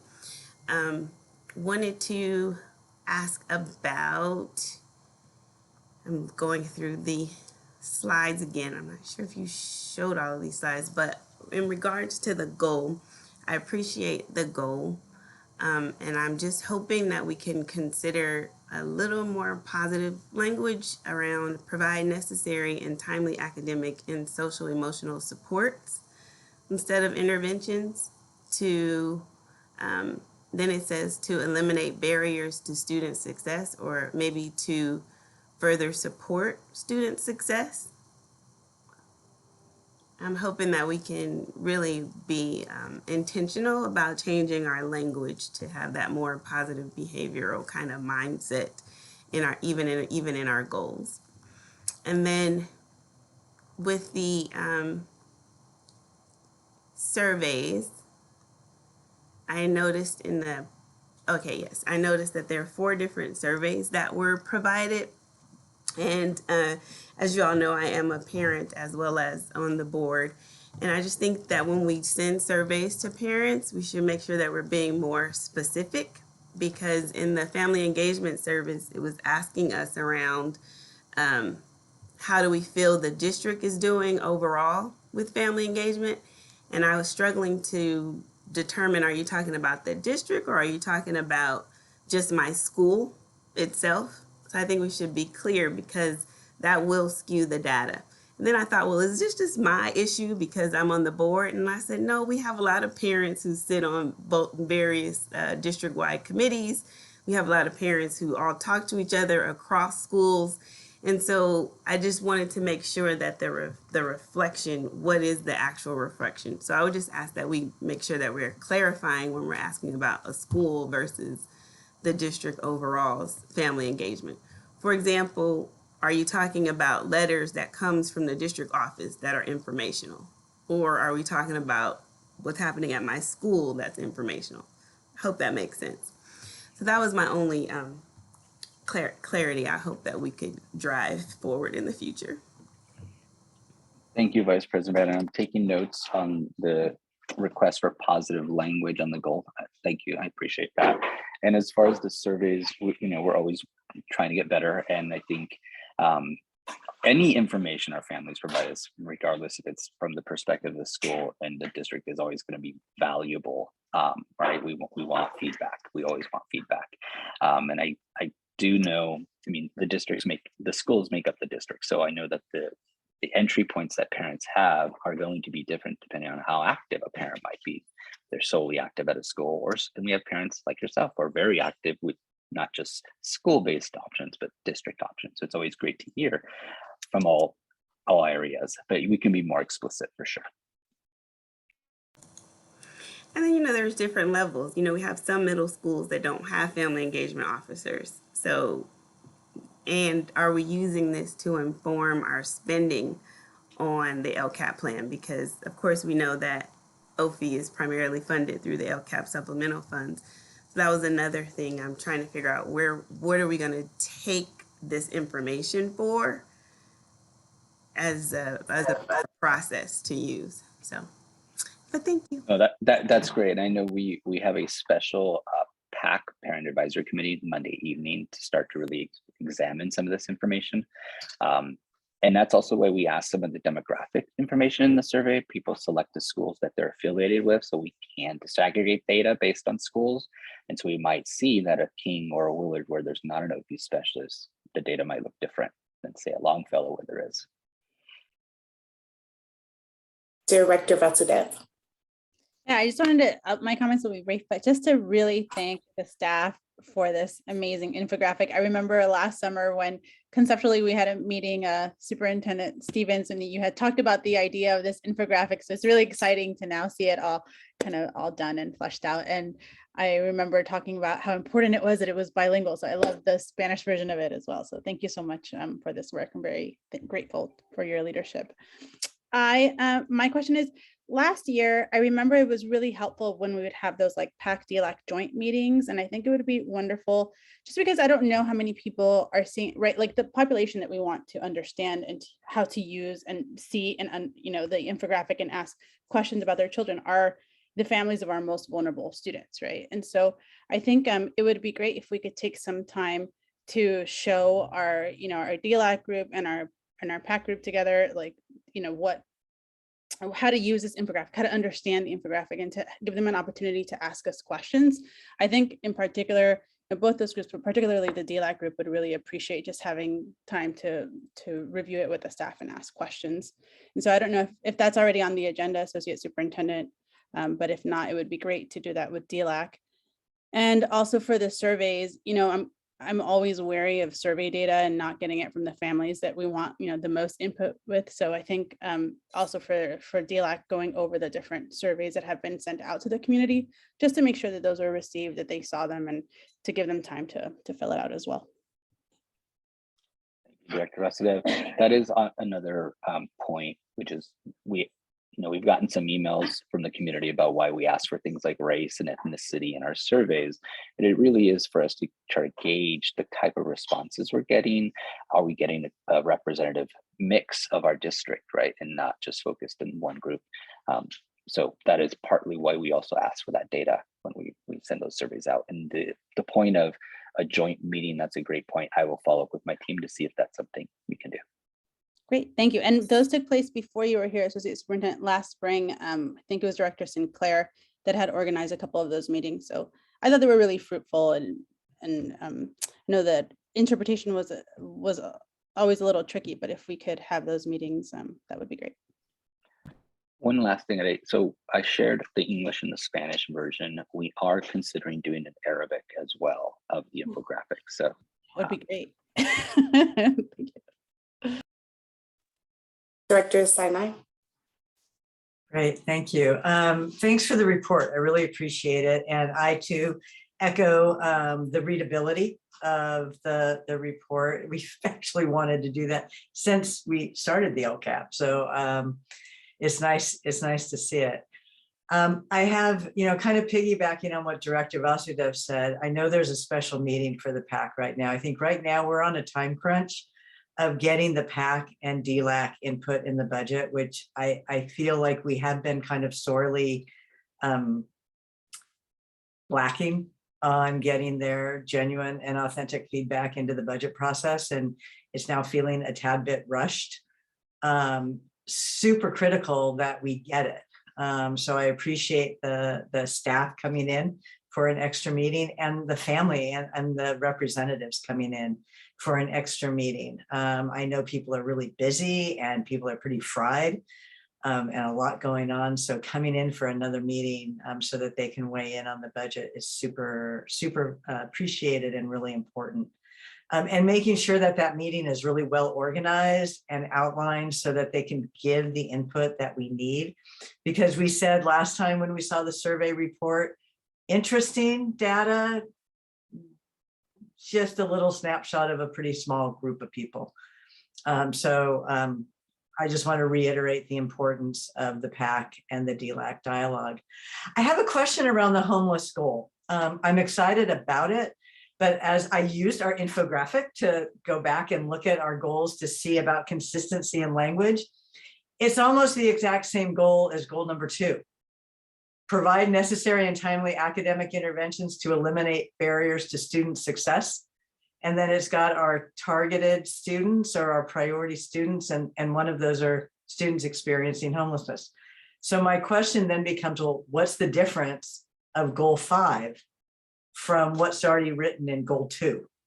So I think what we want, this is a question, is something that's much more focused, and then also comes with some metrics on how are we going to measure. So based on our knowledge of what the challenges are with our students who are unhoused, what is it we really want to do to heighten and elevate the supports that we give them? I'd like to see the language be a little bit more tailored to that population so that because that's kind of already goal 2. So I just, wanted to maybe draw that out for us to think a little bit more about what that goal really means. Because I think it's really, I appreciate having it in there. So thanks for all the work the staff are doing, and I really appreciate the energy that it takes to pull all this together. Thank you, Director Sinai, and I agree. I think we can get a little more narrow with that goal for sure. And once we also develop the associated actions, I think that will also draw out specifically where we're targeting, and then of course the related metrics for that student group.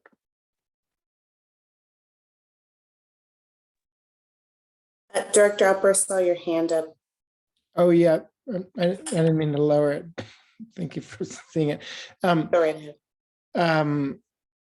Yeah, thank you so much. I mean, I want to like forth the or whatever the praise for the infographic, which is really impressive, and I know is the product of a lot of work. I gather that that we had a consultant to kind of put it together, but what goes into something like that, which I'm really excited to like look into more deeply, is all the staff at Brea and the fiscal services, Assistant Superintendent Follensby's staff and department, and you, Associate Superintendent Aurelio, and Lisa Stupin. So it's clear that there's so much work that goes into something like that to make like the simpler it is, the more work like went into it. It's easy to create data that's not accessible. That's easy, but to do what you all have accomplished is it takes a ton of work, and it doesn't, it's sometimes counterintuitive, but I know that we all know that that's the case. So I really appreciate it, and I know that the community will too.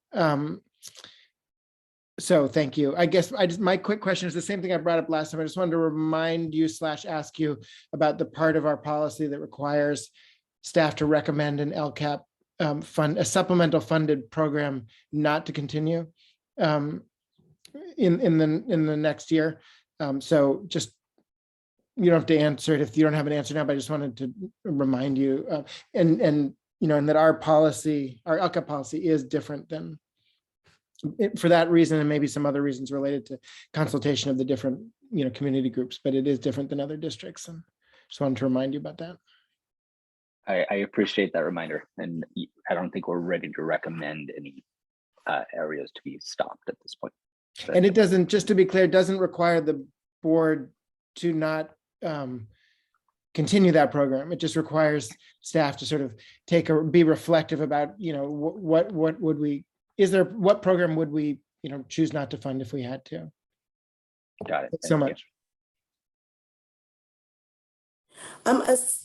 Associate Superintendent Aurelio, I wanted to go back to Goal 5, offer my appreciation, of course, to you all for your hard work that you've been doing on this Lcap. I feel like I got a sneak peek of the infographic. I probably shouldn't say that, but I was really happy to be able to see that, and very grateful and fortunate that we have that in our district, and also the level of professionalism that it was done with. It's just absolutely amazing. We have to, of course, call that out. I did want to go back to Goal 5 and appreciate Director Sinai for raising Goal 5 and its similarity to Goal 2. And I know Associate Superintendent Aurelio, you said that further down the line, when we define the goals for, or the specifics for Goal 5, we'll be able to see some of that difference. And I was wondering if you could just take a moment now to maybe describe some of the difference, I guess, a little more between Goal 2 and Goal 5. Certainly. The big, I would say the largest difference between those is naming that student group and sort of elevating that student group to be part of a goal. And that's one of the requirements we had to do. So in our Goal 2, it is a general goal for all students who need support, sort of as an intervention being the focus. And of course, for us in our district, we have some targeted groups that we always focus in on. But specifically within education code, we have to name and elevate this student group to the goal level. So if you look through our LCAP, no other goal is naming a targeted student group that way. So that is the one sort of difference. I could argue we probably have other student groups we want to elevate to that level as well. And we know that we have an African American success framework that we're developing that would potentially require us. We could look at, do we want to elevate a student group like that to the goal level? So that's one of the biggest differences in the LCAP as a requirement, that we have to specifically or explicitly name that student group in our goal. Beyond that, we have work to continue to do to really flesh out exactly what that goal will entail as far as the actions attached to it. And that's some work that we can continue to develop. And what's the timeline, I guess, associated with when those actions should be obviously not implemented, but at least developed? Those are happening within this next month. Really, that's going to be the bulk of the work in May, in working with both the services team, our director of student services. His team predominantly works with some of, in our district, we have HOPE students, is our acronym that we use, or McKinney-Vento, also is another thing people are familiar with, and really looking at the services we're currently providing and where are those services we can provide additional supports for. Thank you. Vice President Babu? Yes, I just wanted to say that I did notice that this proposed goal 5 is the one goal that specifically calls out social emotional. So that is a very big difference. And also propose that we include something like access to opportunities for career and college readiness as a specific call out, that we're really trying to be intentional for these students. I realize we're doing that in our other goals, but I think that would be awesome. I remember a few years ago, we specifically made sure we took all of our HOPE families to these big college fairs, and BUSD chartered the bus, and we were being very intentional about the opportunities that they were exposed to. Thanks, that's all. No, thank you for that. Can I ask a quick question, Director Sinai, before we go back to you, about, as you raised it, Vice President Babin, where parent resource and support falls into this goal? Have you all, Associate Superintendent, been thinking about that or thinking about including it, focusing on it? Well, and I think that's partly why you see sort of the broad nature of the goal, is that underneath that, we know that there's going to be a component about social emotional support. So there's going to be a necessary component about family engagement and outreach and those types of supports. I know the work I've been doing with the OFI department recently and get to know that crew. They provide so much support, especially to our HOPE families. Everything from furniture. I've seen them provide furniture to families, food, just resources on top of resources that they're going really above and beyond to secure housing for families. All of that can be captured in a goal that's truly supporting that student group. Director Sinai? Thank you, President Brown. I was going to just also encourage, as previously our LCAP was developed with a lot of community partnership and community input, that it would, I think, be really valuable to talk with some of our community-based organization partners who work with the unhoused families, and from their perspective, how we could partner and what they see as some of the barriers or opportunities to overcome would be, I think, valuable to and the city of Berkeley, to connect up with, because and with the Berkeley Public Schools Fund did a tremendous amount of work with unhoused families during the pandemic, along with in partnership with OFI. So I think, again, kind of getting out of just our educational brain and using some of our community partners to help inform those goals, I think could be really beneficial. Thank you for that.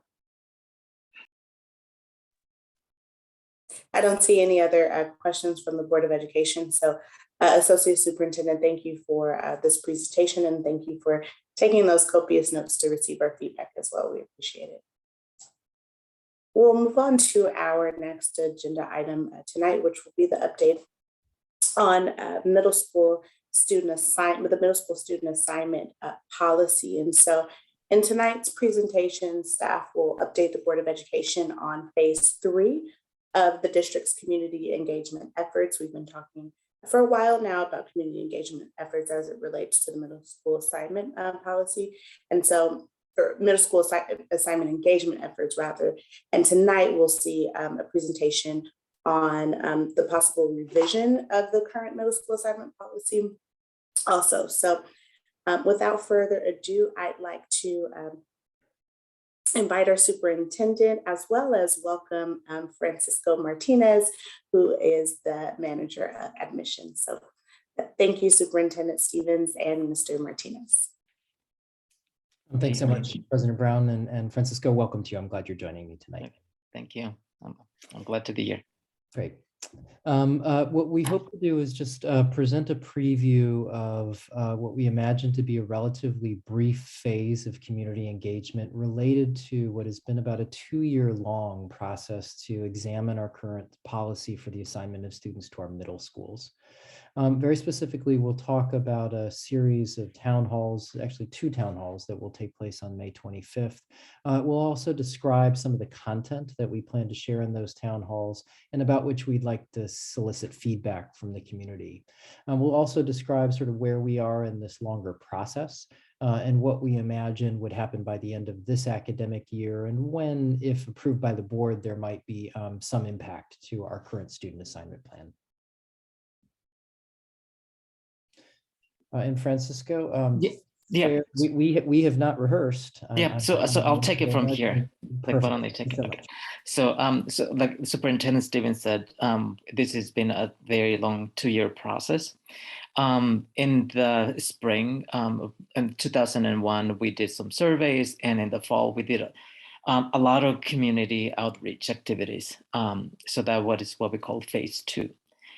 Right now, we are on what we call phase 3, in which we are going to go out again and do additional community engagement activities with the community, where Superintendent Stevens said we have 2 town halls, one in Spanish and one in English, that we want to happen in May.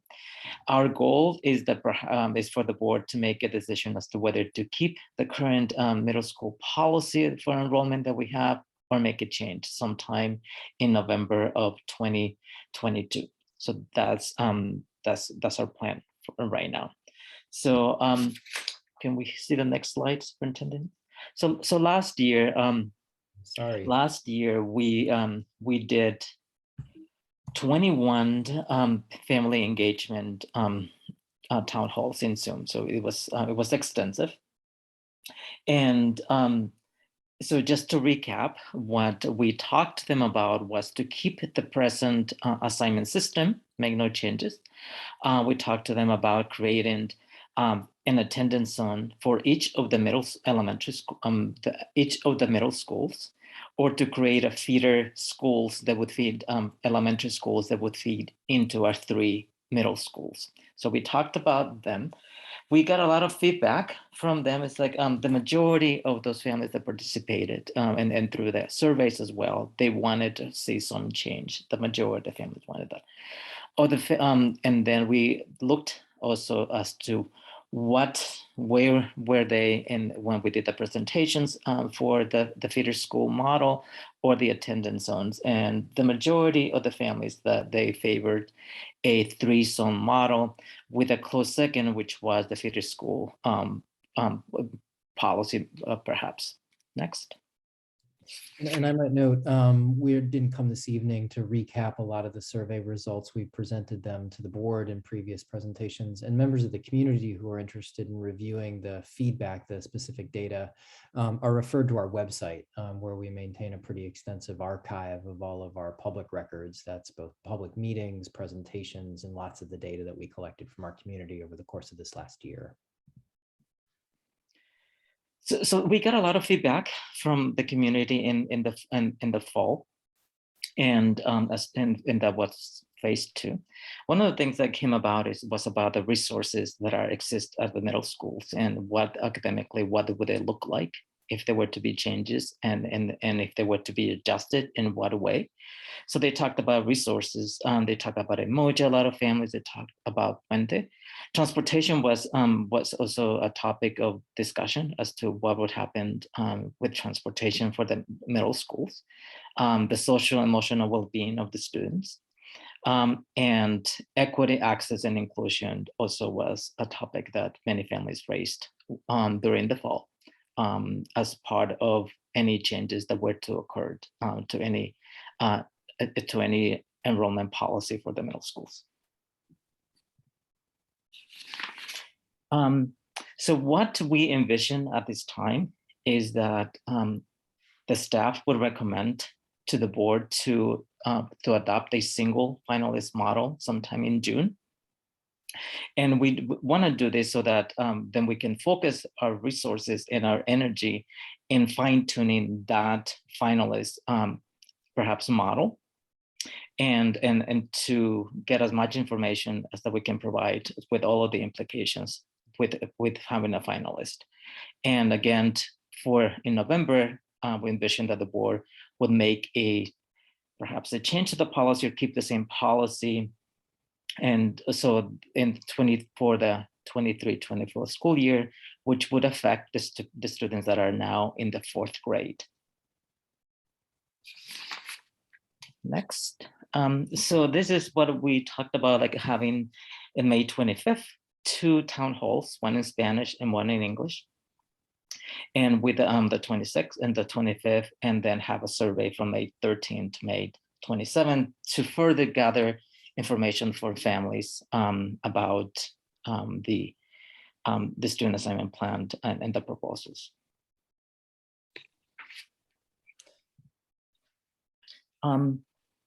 So one thing that families, especially families of color, they talked about was about emoji and Puente, and what would happen in the case that there were to be any changes to the present assignment policy for the middle schools.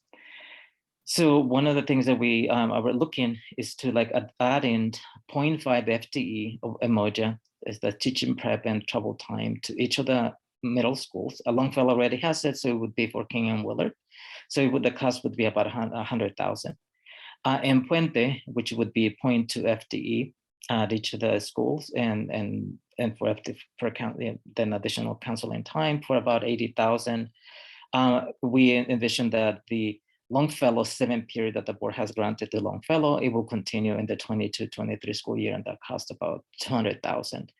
And we also we're thinking about adding a counselor at each of the middle schools, and that's about 360,000 for the 3 counselors, for a subtotal of 740. So this is the cost estimate of the programming and the resources the families talked about for any changes that were to take place. And I'd like to note here, when we set out to engage the community about a potential policy change, we hadn't imagined attaching any particular program enhancements alongside of the policy. We weren't imagining these initial investments. It was feedback from the community over the course of these many months of engagement that led us to create these cost estimates. Staff doesn't see that adopting these particular programs is necessary in order to implement a policy, but nonetheless, we want to present potential costs associated with augmenting programs across the 3 schools. An additional cost that is possibly associated with the change is transportation. So we talked about having a possible, if we were to have an attendance zone for each of the elementaries of the middle schools, for there to be like express bus to Longfellow. So it would cost about 100,000 for the driver and all the associated cost. But we also would need to buy buses for this. The electronic buses, the electric buses right now, we estimate that they cost about 400,000. We are also we are like superintendent. It's not that we're looking into the possibility and the cost of what it would cost to add additional buses for the 2 remaining middle schools for King and Willard because they would cover a larger area. Maybe it would be like about 2 drivers per school, and an additional like 4 buses for the 2 middle schools for a cost about $2.5 million for the transportation, and like enhanced transportation than we currently have. So the total cost with that is possible with the programming and the transportation is about $3.25 million for the transportation and the additional programming for the programs. And so, and just to comment, pardon me, Francisco, just to comment, so if the board were to elect to add the additional programming and transportation alongside of the policy changes, these represent new costs to the district. There's currently no funding available for any of these augmentations. And so this would sort of trigger some conversations in the budget cycle leading up to the 23-24 school year as to how to pay for all of these elements. There's no particular funding source set aside for any of the items we presented here. So the point of the town hall is to present these costs to be able to gauge for the community their value in the context of this policy decision, so that we can bring back to the board feedback from the community about the relative value of each of these particular lines in our cost estimates. So with that, thank you very much. I want to extend a very special note of appreciation to Francisco Martinez. He has been a very steady partner through this entire process and has spent many, many hours, both meeting with large and small groups of parents, with staff members, to say nothing of all of the behind the scenes work he's doing to program these various options. So Francisco, I hope you'll please accept my note of gratitude. Really, none of this work would be possible without your hard work. So we really appreciate it. Thank you. Thank you. Definitely. I think that the board joins you, Superintendent Stevenson. Thanking Francisco for all of his hard work and continued work. We'll go to Director Alper, followed by Vice President Babbitt, then on to Director Sinai and Director Basudev. Thank you, President Brown. And yeah, I'll start by thanking Director Martinez, along with Dr. Stevenson, President Brown. You really have been at this for many years, not only your job, but this part of your job and exploring this possibility. And yeah, hundreds of hours. And it's just so appreciated. It's a big lift. And if we look back at when the district redid the elementary school assignment, decades ago, that was also a huge effort by the district staff and community. And there's been books that have been written about it. And I think that was spearheaded by more staff people than we have now working on this. And so much of it has fallen on your shoulders, Mr. Martinez. So thank you for everything you've done and will continue to do to, as far as I'm concerned, hopefully get this across the finish line, because we've been talking about it for a long time. On the cost of these things, I guess I have some specific sort of questions or concerns, and then sort of an overall question and concern. And the overall, I'm I guess just to be blunt about it, I feel comfortable, whichever one of the finalists we end up choosing, and I know we're not being presented with those options tonight, I feel completely comfortable voting to adopt a model that integrates our middle schools with some kind of zoned system, even if none of the programmatic additions that were listed on that first slide were included. Some of those things I think I support and would consider voting to fund, but to me they're separate, and I worry about them being linked to the policy, because I worry that it will make approving the policy, which I think is the right thing to do, to be consistent with our values and the priority we place on racial integration of our schools. I worry that if we attach a huge dollar amount to that policy that it's not going to happen, or that it will be impossible to actually do, given the realities of the budget situation. And if we think of, and then specifically, so for example, the 7-period day at Longfellow, I think sort of, I would take that off the list altogether anyway, because that doesn't seem related to the middle school reassignment policy. You know, that might be a good idea for Longfellow, or it might not be, but it doesn't seem like it's something that's implicated by this decision. So that was sort of a huge line item there. Counseling as well, like if we should increase counselors at the middle school, that should be part of our budget priorities, I think. The Puente and Emoja programs, it's a smaller dollar amount. And, you know, if those were the two things with that budget amount that were attached to this policy, I would support that, because I think that would be doable. But I also am not sure that it really makes all that much sense to attach it, because right now there's students at King and Willard who are not able to engage with those programs. And if we think that they should be, then we should fund the programs regardless of whether we do a middle school reassignment. We should fund those. We should fund them now at King and Willard, maybe in different proportions if there aren't quite as many students there. But I'm just not. I guess I just don't buy the idea that we need to do anything programmatically. I definitely don't feel like we need to make the offerings at each of our middle schools uniform before we change the assignment policy. Our elementary schools, we're very proud of our policy because the demographics are equal, and we don't have, are relatively equal. We have parity demographically, but each elementary school has its own unique character and offerings and facilities. And I think that's great. And that could be true and is true at the middle schools as well. So that's how I feel about that first slide. The second one with respect to transportation, you know, I would be open to, I know we had talked at one point about one bus from the Hills maybe to Longfellow. But that price tag that's on there seems to me, if we say that has to be part of the policy, then we're saying we don't want to redo our middle schools, because we're never going to be able to find $2 million. And I don't think we can justify that expense for that kind of transportation. So, you know, I want to hear what the community and then what our staff really feels is necessary and doable with respect to transportation.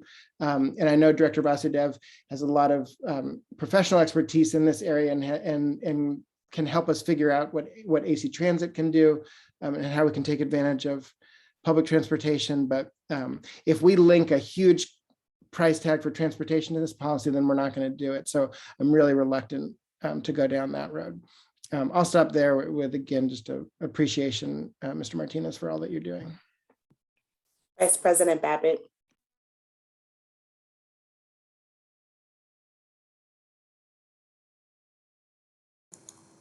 Yes. Did they want to respond to his comments first? Or do you want to respond all in general?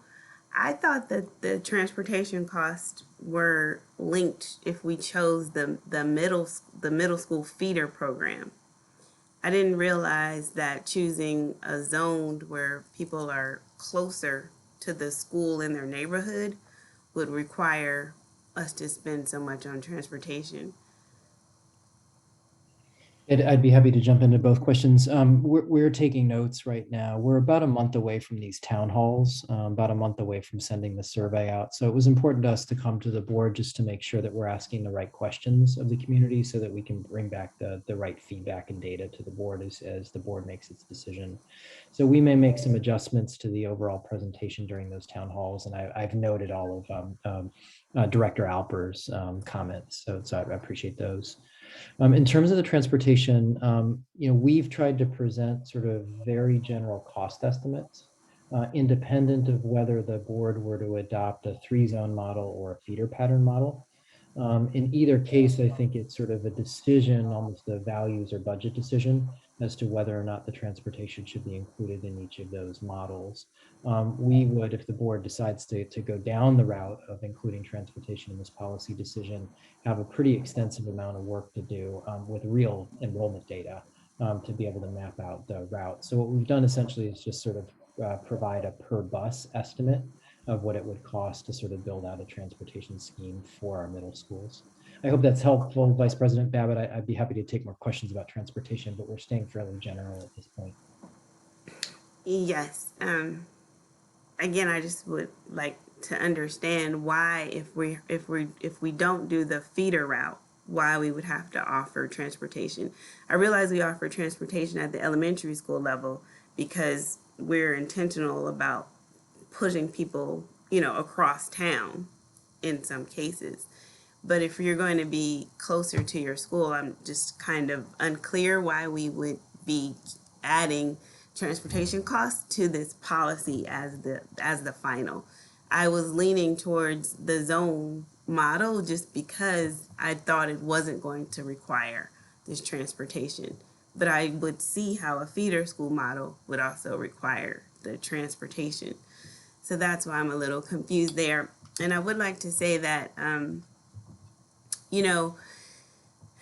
the 7th period day and Puente and Umoja, they're all very important because what's happening at middle school, what needs to happen at middle school would really help with the learning loss or the opportunity gap from the elementary schools, right? So these supports have been put specifically at Longfellow because traditionally that's where most of the students who fall in that opportunity gap attend. So if you're going to spread them out, then you need to spread out the support for those students. And it's not to say that the students at King and Willard don't need that already. Clearly, I would support that they do. But I think if you're going to take away, for example, my child's option to go to Longfellow, then she should have the resources that Longfellow has to support her. So that's why in those community town halls, people said, well, I need Umoja to be at King or Willard or Puente, right? And the 7th period day, the joy of that is if you have to have that second intervention class, you don't have to not have access to an elective. And so are we going to be able to offer that whole child model? And so that's kind of what my thoughts are, Director Alper, when you say we don't have to link those costs. Actually, we do, because we're saying to students, we're going to continue the racial isolation, really, when we start spreading them out more. So if we're going to continue the racial isolation, then we have to continue those cultural supports specifically for those students at these other 2 middle schools. And then, but my actual question to you all is how without these programs do you plan on addressing the racial isolation that will be created for most students? Just because our numbers are dwindling so, right? Is there a way with these zones that you can keep some form of a critical mass, if you will, of students of color at all 3 schools? Like, is there a way, have you tracked it down to demographics so that one zone will give you, because when my child was in elementary school, there was a time where she was the only Black child in the classroom. Then there was 2. Then we had to form this whole advocacy around cocooning our students, which the psychologists and all the data says is important for them to be in a class with at least 3. And if she's in a class with 2, and then 1 leaves, she's back to 1. So, and that's the story, not just for my child, that's the story for many children. So that's why I'm bringing it forward.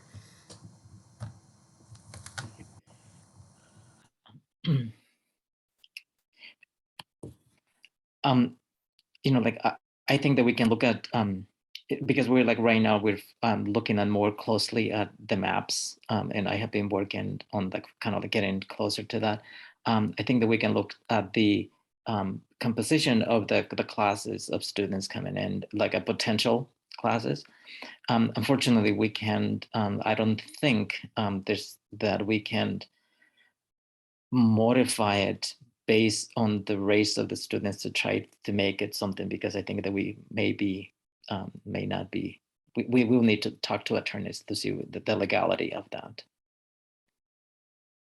So, but we will be looking at all of those things, like how many students are assigned. Like I'm looking at students and what it looks like, that's the classes. So that we will be looking at all of that. Vice President Babbitt, is that responsive to your question? I mean, the point of this was was based on, a lot of it was based on race, right? You're talking about integrating the schools. So now if you say we have to look at an attorney, I'm a little confused, because if that's right there, you're saying this is based on race. And so what I'm saying is, I agree that we need to do something, because we can't really have this tremendous concentration of burden on the staff at one school. It's inequitable when it comes to funding, when it comes to PTA funds, and there's many different reasons why it is unequitable. But I'm trying to say, how can we still get some of this equity initiatives even as we spread our students around, so that, they're not in that right back to a racial isolation standpoint. And that's not against the law. I mean, that's real research. It's real data, that's real educational studies, which show that you should try and combat racial isolation for our students. Yeah, I appreciate the comment. I think what I hear you saying is very similar to the feedback that we heard from many families of color during our town halls, that if the district is moving towards this particular new policy system, that there needs to be the spread of programs like Umoja and Puente across all of our schools, precisely as you're saying, to account for the effect of racial isolation. So our intent is to sort of offer the community these cost estimates, to ask them to weigh in on the value of spending money on these programs, in addition to the value of changing the policy assignment, and bring that data back to the board as one of a number of factors we imagine board members will use to make their final decision, both about the policy and potentially to add in any program augmentations to that policy. Director Sinai. Thank you. And Mr. Martinez, thank you for all your work on this and your now decades of experience. And I think what I hear you saying around the legal issues is that we don't do just race-based assignment. There's multiple factors that we have to use of parent education, census tract, race, et cetera, that it's not solely race. So, and I think when you presented to the community, you showed kind of the three, I can't remember what they're called, but the factors that get kind of combined. So that's what I'm hearing. It's not that race isn't a key element of what we look at, but it's not the sole. So I have a couple of comments and a question. I mean, I go back, I've kind of advocated for the feeder program and have been, and I kind of want to flag, because I know we're not talking about that as, which option do we like best right now? But I did ask quite a while ago, and I think Associate Superintendent Aurelio, if it's like, is there research, is there best practice around feeder programs and or other, kind of assignment programs? Because I know other districts that have shifted. Also because research shows that a K-8 model, like with kids, is actually a very productive way. And is there a way to kind of hybrid, while we don't have K-8 schools, a feeder model can kind of replicate some of that continuity with families, and also because our elementary schools are, for the most part, balanced. When you move them as feeders, you have the potential of keeping the balance versus just doing a geographic, what street do they live on and where are people concentrated? So I'm not saying which one I like better, because I'd like to know if there's any research behind it.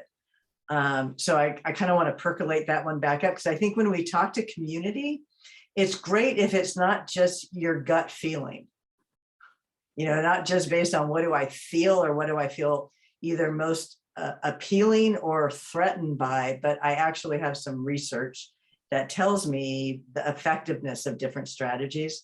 So if there is, you know, kind of a lit search that could be done around it, it would be really helpful to me anyway.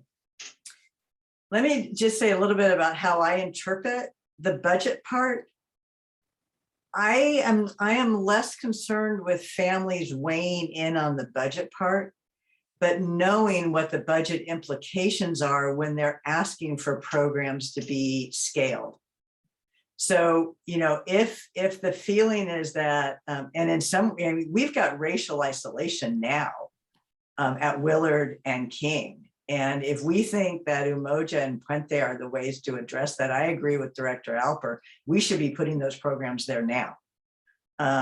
And figuring out, you know, as we go through our budget deliberations. But I think it's informative to families when they're thinking about transportation or they're thinking about these different programs, what the financial implication is so that they know saying I want it scaled across the district has a price tag.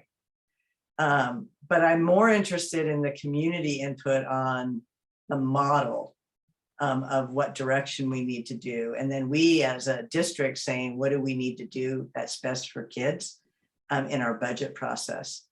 But I think they need to know the budget implications. I think that part's really helpful. I'm kind of interested in why, you know, in some ways, why we're only looking at Puente and Umoja, because there's other programs that are at different middle schools that might actually have, you know, data-driven success around some of our high priority students that we should be looking at scaling. So I'm a little nervous that those are the only two. I mean, I don't think we're talking about scaling 7th period. I think we're talking about whether or not Longfellow keeps that. But the scaling are the Umoja, the Puente, and then like the counselor, Longfellow already has a counselor. So really we're talking about 2 additional counselors, one at King and one at Willard, because Longfellow has Ms. Rosina. So again, kind of like, it's a little bit of not a fully analyzed programmatic assessment on what are the programs that should really be scaled at the middle school when we look at redoing assignment. So that's why I'm kind of like, the budget implications are important, but I think they're not fully fleshed out, but they're a good example. I think the issue with transportation is that Longfellow is super hard to get to with public transit. King you can get to with public transit in the North Zone. Willard you can get to. Longfellow is really hard to get to with public transit. So I don't think it's the hills to Longfellow. I think it's students to Longfellow, because kids who are in the flats, you know, if depending on where you are in the flats, could have a hard time getting to Longfellow. Because AC Transit has really bad routes that go, you know, Sacramento Street. There's no way to get there from North Zone without having to attempt to take 2 buses. So I think the issue with Longfellow transportation is important. Status quo at Willard and King, people are already going there without public transit. So, you know, do we need to add buses to Willard and King? It is a worthwhile discussion. But it is a status quo that they don't have it now. Longfellow, pain in the caboose to get there through public transit. So that's where I think the transit options came up with needing to study. But again, you know, I think it's valuable price tag to understand, but not necessarily the deciding factor on whether or not we adjust the assignment program. The question I had, now that I've rambled off my thoughts on those things, is, somebody said in public comment tonight, you know, the coinciding of the time with the construction at Longfellow. And so my question has to do with the seats. You know, so when we look at the seats available, are we taking into consideration whether there's reduced capacity of seats at Longfellow during construction, or is there a reduced capacity of seats? And just how is that in the mix? Thank you.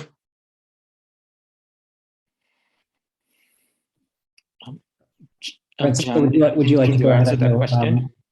I think you and Executive Director Calise have had this conversation about student capacity during the construction period at Longfellow. John, do you want to start? Feel free, Francisco. I can jump in. We have this discussion about the capacity of the school. We believe that the school can handle a capacity of 550 or so kids, which during construction, which is what they currently have right now. There's some classrooms that are not fully utilized right now at Longfellow, but so we believe that we can handle a change during construction and handle a change in the assignment policy at the middle schools. Yeah, to that point, the thought process right now is as long as we're not growing capacity during construction, there's actually quite a lot of room in that school that's not used or it's not used properly. So phasing is possible, and that's the project is being planned as a phased project. So the exterior, because there's the staging and the like that needs to happen, there's a sense that there will be adequate outdoor space. Just like, is that taken into consideration? It is, and the reality is Longfellow has a very small footprint, and there will be a loss of some of the outdoor space. That's unavoidable for equipment and material staging, but we will try to minimize that as best we can. We are already working with our leaseback contractor on the pre-construction around this, even though we just finished schematic design, we're in design development. We're working with them, and they're actually starting to begin to think about that phasing and what that'll look like and how to be able to keep it where it's a minimal interruption to teaching and learning, but also that we're able to do it with the least impact on the school from the physical plant perspective as well. Thanks. Director Basuda. Hi, thank you so much for the update, and also Mr. Martinez, because I know you've been working hard and I attended many of those late night evening meetings, and I know there were a lot, so thank you. My question has to do with transportation. Well, first, I just want to respond to something that Director Alper said, and I couldn't agree more. Like, I think, if the board feels that it's important to fund Umoja and Puente, we should be funding that independent of the middle school assignment system. Although I will say, having sat at a lot of those town hall meetings, particularly the ones for English language learners and Latinx students, it was very clear that there's no, to Director Sinai's point, there's no data around Puente because we're just starting it. This is a planning year. It doesn't start until next year. But through our authentic engagement with community, it did come up that community wanted this program, right? And the community wants the expansion of Umoja. And so I feel like we did our work in engaging with community, and it would be, I think, a little bit demoralizing to community if we're like, all right, you gave us this great input and now we're not going to do anything about it, right? And so we want to make sure that if that's the input that we got from our Black families and Latinx families, that we're doing something with that information. And so for me, programmatically, just as a parent of a fifth grader who acutely in tune with this particular population right now, I know that programs matter to our families. And I agree with something that Director Sinai said, though, about making sure that we're looking at different programs too. And so one of them is like our STEM offerings as well. Like, how are we making sure that that kind of feels the same around all the campuses? And I say this because this year I did tour all 3 middle schools. There are differences in the STEM programs, and our parents are paying attention to those differences. And so we want to make sure that, like Willard has after school STEM opportunities for kids that take Spanish as another elective, and then they want to take STEM after school. There's that option at Willard. There's not the same option at the other 2 middle schools, right? And so parents do pay attention to those differences. So I think it does make sense to maybe expand the list of programs. I agree with what Director Sinai said. I would say on the transportation front, it's not one of these afterthoughts. Middle schoolers move fundamentally very differently on the street than our elementary school students. Middle schoolers make transportation decisions on their own. They're a very vulnerable population of, they're, in the pedestrian category, they're among the most vulnerable pedestrians Oftentimes in my professional life, when there was a collision with a student, it was usually a middle schooler. And so it's a very vulnerable pedestrian population. So for me, making sure that, we've talked to the county about safe routes to school at all our middle schools. What would that look like, right? Having better safe routes to school programs. Those are free.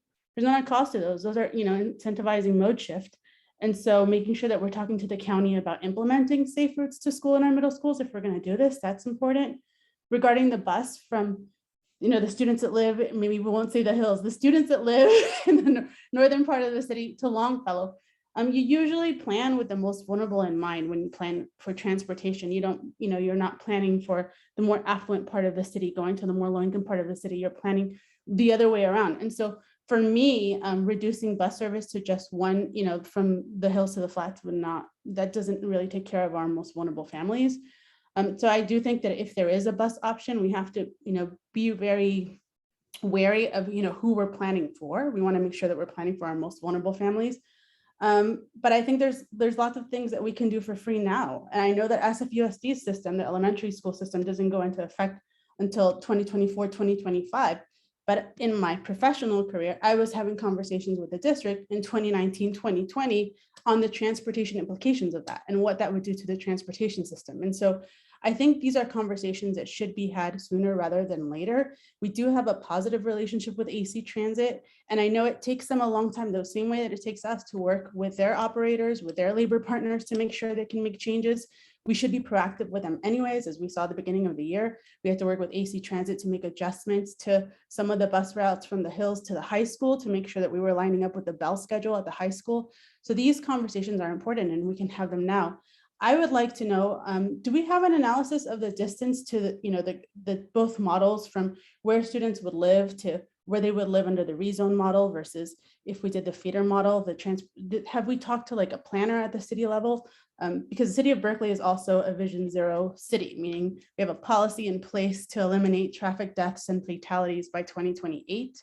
Knowing that middle schoolers are very vulnerable, I think it'd be really great to talk to one of our traffic engineers or one of our transportation planners just about both models and kind of get a gut check from them.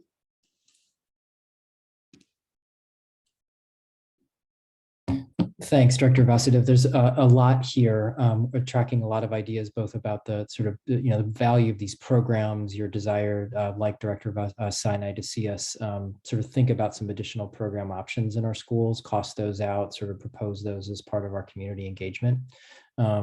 Also appreciate that nobody is calling for sort of a full analysis of the complete catalog at every middle school. I think that would be beyond our means.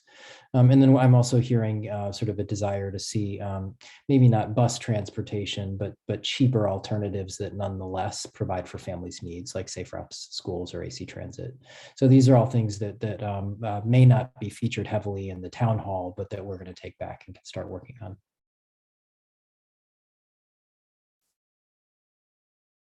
Vice President Babbitt.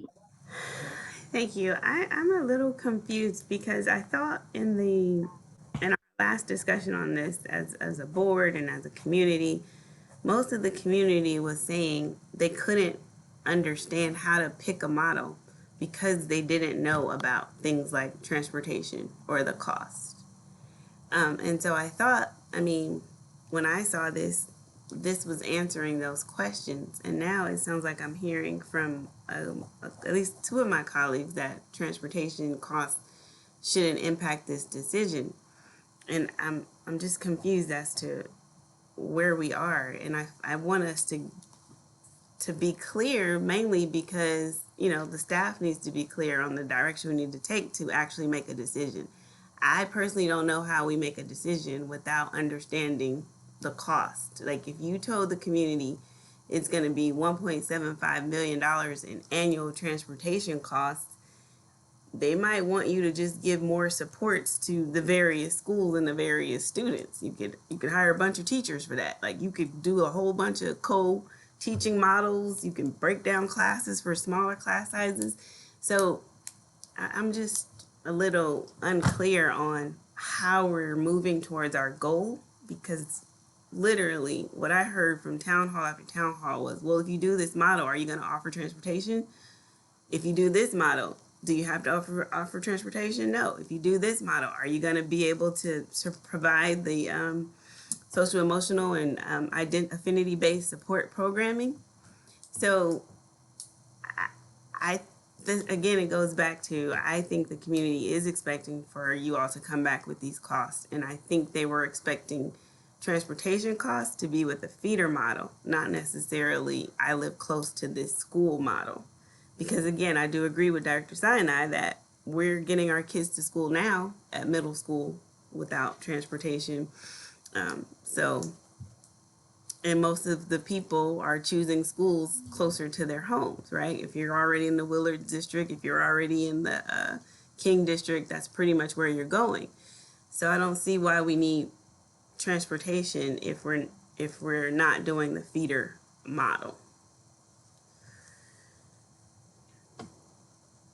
Can you guys clarify like why you came back with with the cost and where we're going? And because I don't want you guys to, I feel like now we're on a tangent. So Well, I got confused or what?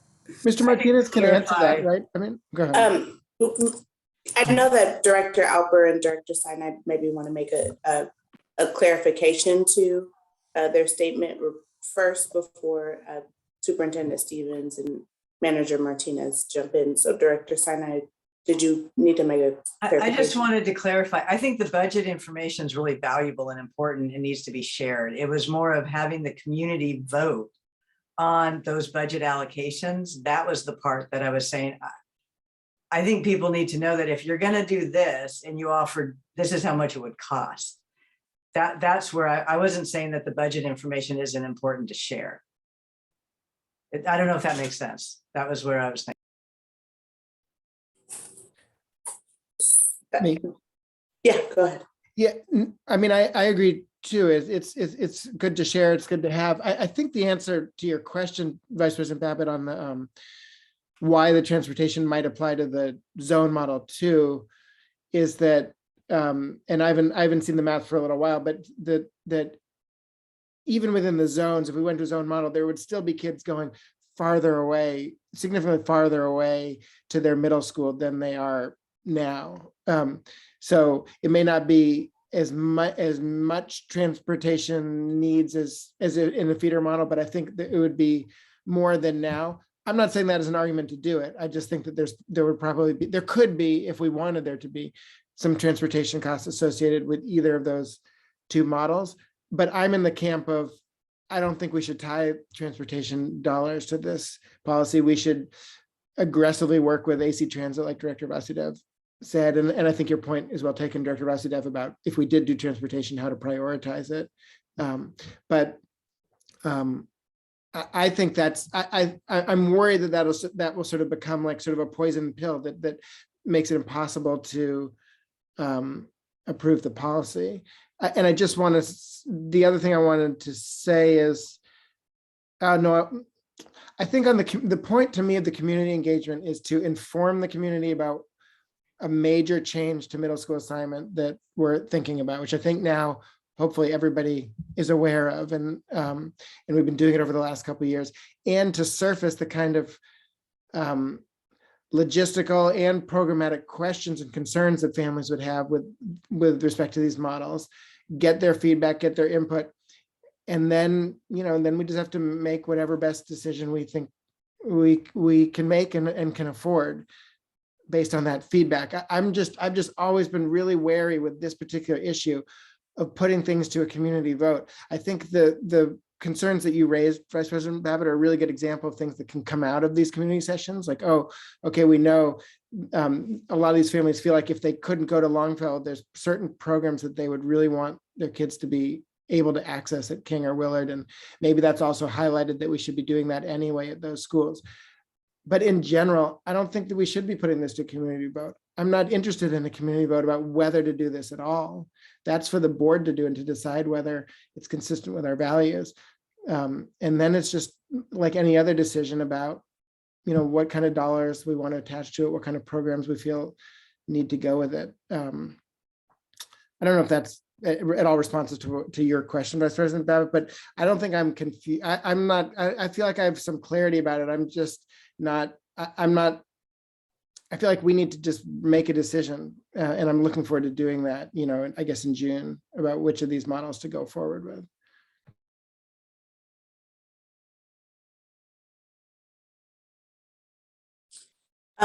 I think Superintendent Stevens and Manager Martinez, there was still a question on the floor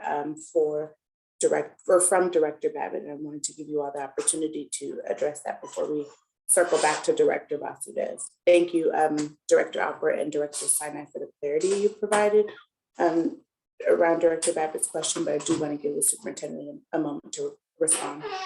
Yeah, thanks, President Brown. You know, we're doing our best to try to be faithful to the feedback we collected through that last phase of engagement. We did hear these questions most predominantly about, you know, augmenting programs and adding transportation. In both of the new models, there are some adjustments to the distance that families might travel to their middle school. In the zone model, the North Zone remains mostly unchanged, and Mr. Martinez, you correct me if I'm incorrect about this. And so that's where we see something that is most like the status quo. But in the zone model, the zones for Willard and Longfellow could represent for some families a larger travel distance. And so what we didn't feel we could do to be faithful to the feedback is parse out the transportation desire from one model to the other, meaning we didn't feel that as we go into this town hall that we could just discard transportation from the 3-zone model. We felt in sort of be faithful to the feedback that we needed to present these transportation costs. And in effect, we're presenting them in the feedback in the town hall to do exactly what Director Alpert just described, which is to solicit from the community how they view the trade-offs associated with these expenses. And we'd like to be able to present how the community views those trade-offs back to the board, anticipating that that may be important information for the board to have in advance of the decision you make in June. So we're not making any sort of decisions ourselves about staff, but we want to be transparent about costs and options, and then give you good transparent information back about how the community views those costs and options. Director Vasudev. Yeah, I would just say, Superintendent Stevens, thanks for that clarification. That even if we make a decision in June, I think we should be open that it could take time to figure out the implementation of it, right? That's why SFUSD took its time in figuring out they chose a model, but it took a while to figure out the implementation. And that's doing their homework pretty early, right, with the transportation agency, and we haven't had those conversations. So for me, it feels very pressing that we have those transportation conversations like now, tomorrow. And I would also ask, you know, the transportation issue is really important, particularly for low-income families. There's a direct correlation between not being able to get to school and issues of truancy and absenteeism. So let's make sure that we are proactive in reaching out to our Black and Brown families for these 2 town halls, because that's the opinion that if we're really desegregating our schools, right, we're doing this with equity in mind, then we need to make sure that they're at the table and that they give us their honest feedback about transportation. And also, we've already collected their feedback about the culturally affirming programs and know that they both like Umoja and Puente. And so maybe that's something, you know, that we might want to consider doing anyways, you know, regardless of where we end up with the middle school assignment system. So thanks, Director Alpert, for opening that door. But I think, you know, making sure that we start those transportation conversations now so that we can really identify, all right, is it 1 bus? Is it 2 buses? That's a huge difference, right? And there's also the Air District that gives grants for buses. There's a bill right now from Senator Skinner on, you know, potentially funding transportation. There's a lot of moving parts that can help us really get down to the real cost. But I agree with Director Alpert. Hopefully by December, by June, I'm thinking end of the year, December, end of the year is June, that we'll be able to narrow down the option. Yeah, I appreciate that very much. And that's been part of our thinking about this overall process, is that if by June the board has selected what we're calling a finalist model, you know, it's the sort of single final model, perhaps to be, you know, sort of affirmed in a vote in November, that really gives us the sort of single model to focus in on. And lets, you know, us with our limited staff time and resources be able to focus in on the details related to just one thing. And that's sort of at the point where I really imagine we could get more specific about anticipating actual student residents and trying to plot what those routes might look like. But right now we have to sort of think very theoretically because we don't know which model, if any, we'll select in June. And that, sorry, I apologize. And that still gives us a year-long runway. Assuming a June decision, that's still a year in advance of the implementation of the policy. And Director Babbitt for our final comment. Okay, thank you. I don't want to beat a dead horse. I do want to ask though, within our current policy, I think one of the major issues that we have is that we have one middle school, which is pretty much 65% free and reduced lunch. And so that creates a whole lot of other, higher headwinds, which is not really consistent with BUSD practices. But in our current policy, if we set a threshold that no school would be more than 35%, for example, free and reduced lunch, and then we changed our enrollment around just that target, does that help us offset these transportation costs or these transportation needs? Because a lot of the students, like we said already, are already getting themselves to and from school, to and from Longfellow. So do we have to do all of this if we were to just say our biggest problem is we don't want one school to have that high concentration of need? So we'll set a tolerance level of say 35% and then go from there through our policies. We know we want to expand Emoja anyway. It's already a part of the African American Success Framework to try and get it at Willard. This board has actually been asking for it to be expanded for a couple years now. So it's not as if we don't want these things to happen in all of our middle schools. I agree. We've expressed that. But this really expensive transportation is going to be a hard sell, and it might not even be necessary to still reach the overall goal of not having one middle school that has such a high concentration of need.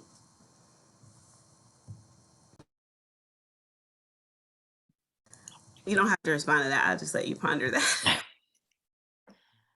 I'm taking that as a comment. I'm not quite sure I hear the question, but I imagine there's going to be viewpoints very similar to that in the town hall and through the survey. Thank you both, Superintendent Stevens and Mr. Martinez, for, again, your presentation, and hopefully the feedback that you received from the board has been helpful this evening. It's very helpful. It's like we have a lot of work, but thank you. Yes, you do. You Okay. do have a lot of work, Okay. but thank you for the work Okay, that thank you you. are going to do and that you've already President Brown, sorry to interrupt, Director Sinai lost internet and is trying to log back in. I just wanted to flag that for you. Thank you so much for letting us know, and we'll see Director Sinai as soon as she can come back. Thank you.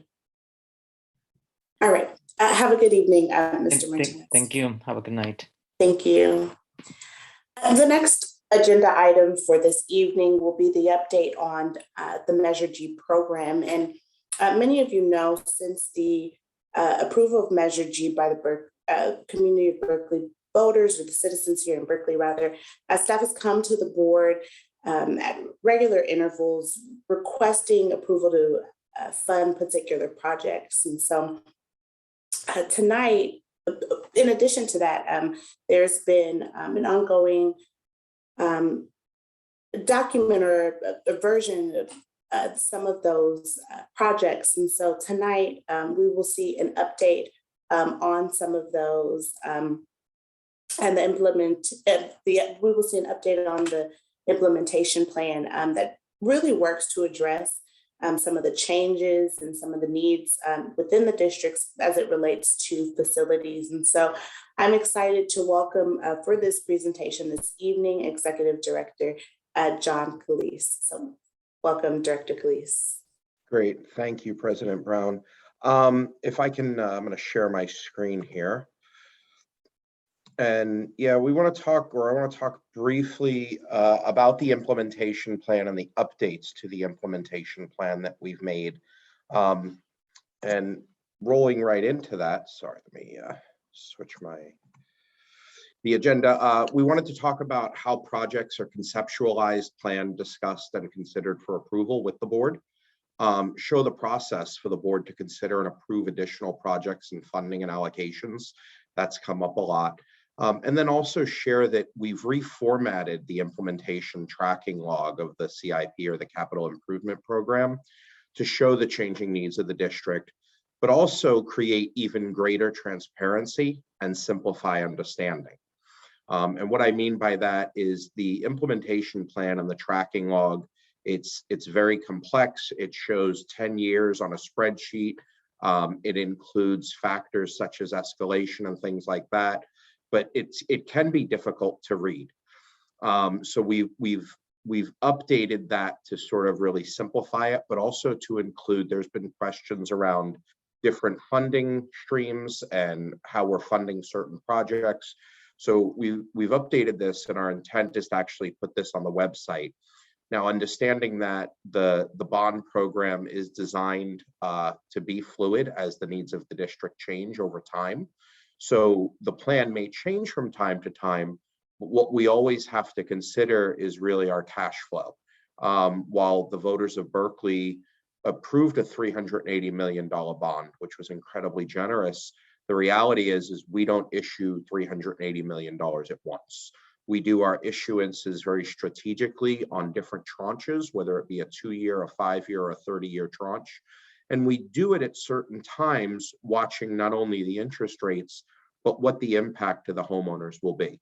Property owners, we promised a rate, I believe, I'm going off of memory, I meant to look this up today, but I believe it was not to exceed of $170.52 per 100,000 of assessed value. Please don't quote me on that dollar amount, it's a little bit late.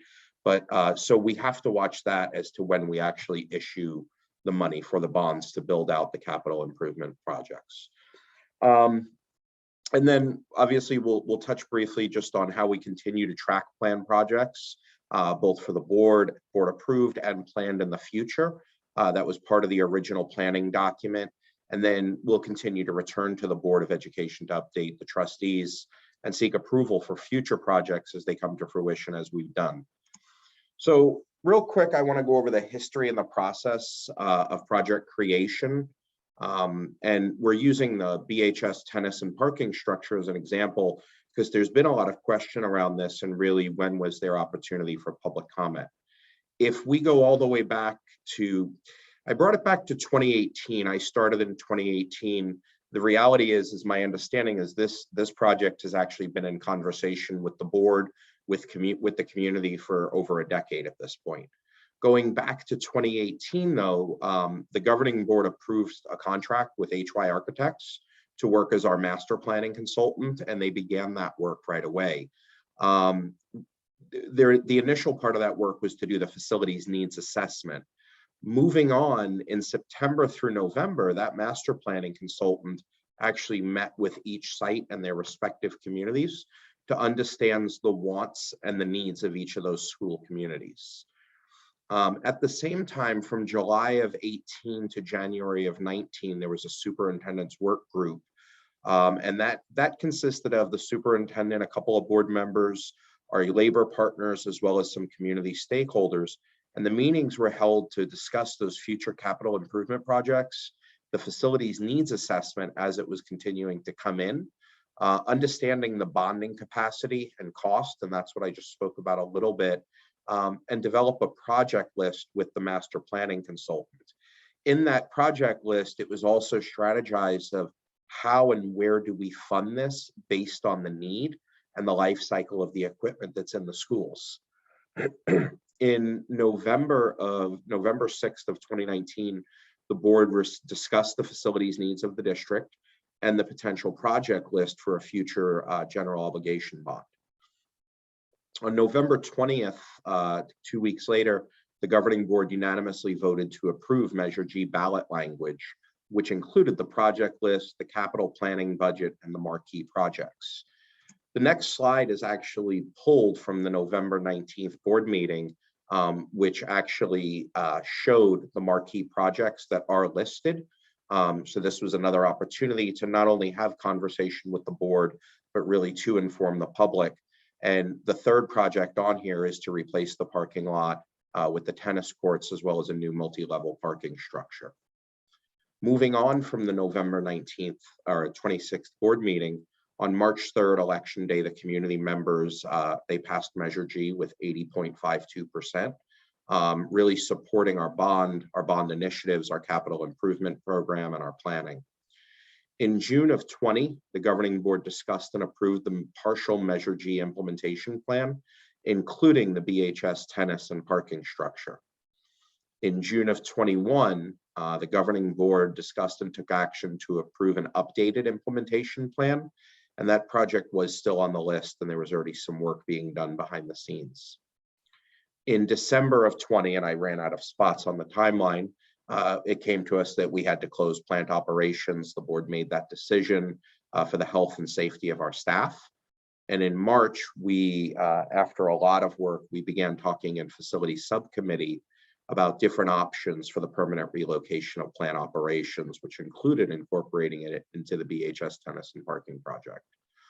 On March 9th, the governing board discussed the options for that relocation. And then on March 23rd, the governing board voted to approve that. So that is just a very brief high-level overview of how we conceptualize and take the projects through our process to really get the opportunity for input, but also feedback from the board and the community. This sheet is something that the board has seen quite often. It's as we bring projects or adjustments to budgets to projects to the board, we bring a sheet that looks like this to the board, which shows all of the projects on Measure G that has been approved so far and what the budget for that project is. And that budget includes both all of the hard costs as well as the soft costs, meaning construction costs, and the soft costs deal with consultants, geotechnical engineers, design professionals, etc. The additional proposed changes, when we bring that sheet there to the board, we always highlight those proposed changes and we talk about them as well. And by highlighting them, we show what the board approved original budget was as of the last date that the sheet was brought to the board, but also what the proposed adjustments are, and then the proposed updated totals. So how do we want to change the implementation plan or update the implementation plan, I should say, is really, it's shown on this sheet, and I'll move on to really zoom in. But what it shows is, it shows the projects where they're listed, whether it be what was deemed a marquee project, a student services expansion project, an infrastructure project, the status of that being either in progress, whether it's actually under construction or design review, or just in the early conceptual design phase, or pending. Pending just means that it is on our project list. And if it is pending, we'll show an estimated design start. If it's in progress, we show an estimated construction completion, excuse me. We also showed the current Board of Education approved dollar amounts for the project, if it's in progress, and the pending projects show the proposed allocations, which we just haven't brought to the board on that green and yellow sheet just yet. For the funding sources, we've listed the different funding sources of how we pay for capital improvement projects, being the general obligation bond. Currently, we're spending down both Measure I and Measure G. Fund 25 is our developer fees. Fund 35 is state funding. And then we've listed Fund 40 as capital improvement, and that there's a myriad of different funding sources. For example, one of which is OBF. It's a 0% interest program that we do with PG&E, where we offset the cost of our electric bill to actually pay for improvements, and it reduces the bill by that much. So as anyone logs onto the website, we'll get this live here in the next week or so. They'll be able to see the update to the implementation plan when the projects are planned out. And then, and the board, if the board chooses to try to push up a project or anything, we can always try to do that, but we have to work within our current funding and understanding that all projects, regardless of how small, cross multiple fiscal years. So when we understand the timing of that, what it means is that even if there's a project that may be slated to start in 2020, or excuse me, to finish in 2026, it doesn't mean that we can wait to start that until 2024 or 2023. That's something that's already begun. This is just another page of what that implementation sheet will look like, and the final page of that implementation sheet. On the bottom of this page is similar to the green and yellow sheet where we show the funding. There's the general obligation bond, there's the interest that's earned on the bond. The state funding, we are very conservative in estimating. The reality is there's always potential to capture more state funding, and we do go after everything that we can capture within the state, but we don't want to overpromise. We don't want to over budget and find ourselves in a spot of fiscal insolvency because we've planned on too much. You'll see the second orange line is state funding Little Theater. And what that has to do with is particularly the seismic mitigation program, because the Little Theater now, in order to do it, it's changed from being a voluntary seismic upgrade to the Little Theater to a mandatory seismic upgrade of both the Little Theater as well as the house if we touch it. And that changes the project scope considerably. We also, our CTE funding, I've worked very closely with Win Skeels, our CTE coordinator, to really get a good idea and an estimate on what we can anticipate to capture through different grants. And he's very good at writing those. The developer fees, and then the capital improvement, the OBF, PG&E items that I had mentioned before. So I apologize if I was quick. I try to be brief, but with that, I will gladly take any questions that anyone may have. Thank you, Executive Director Police, for your presentation, for your ongoing work, and for your many hours out at night working on this during the day and over the weekend. So thank you so much, Executive Director Police. Board members, do you all have questions?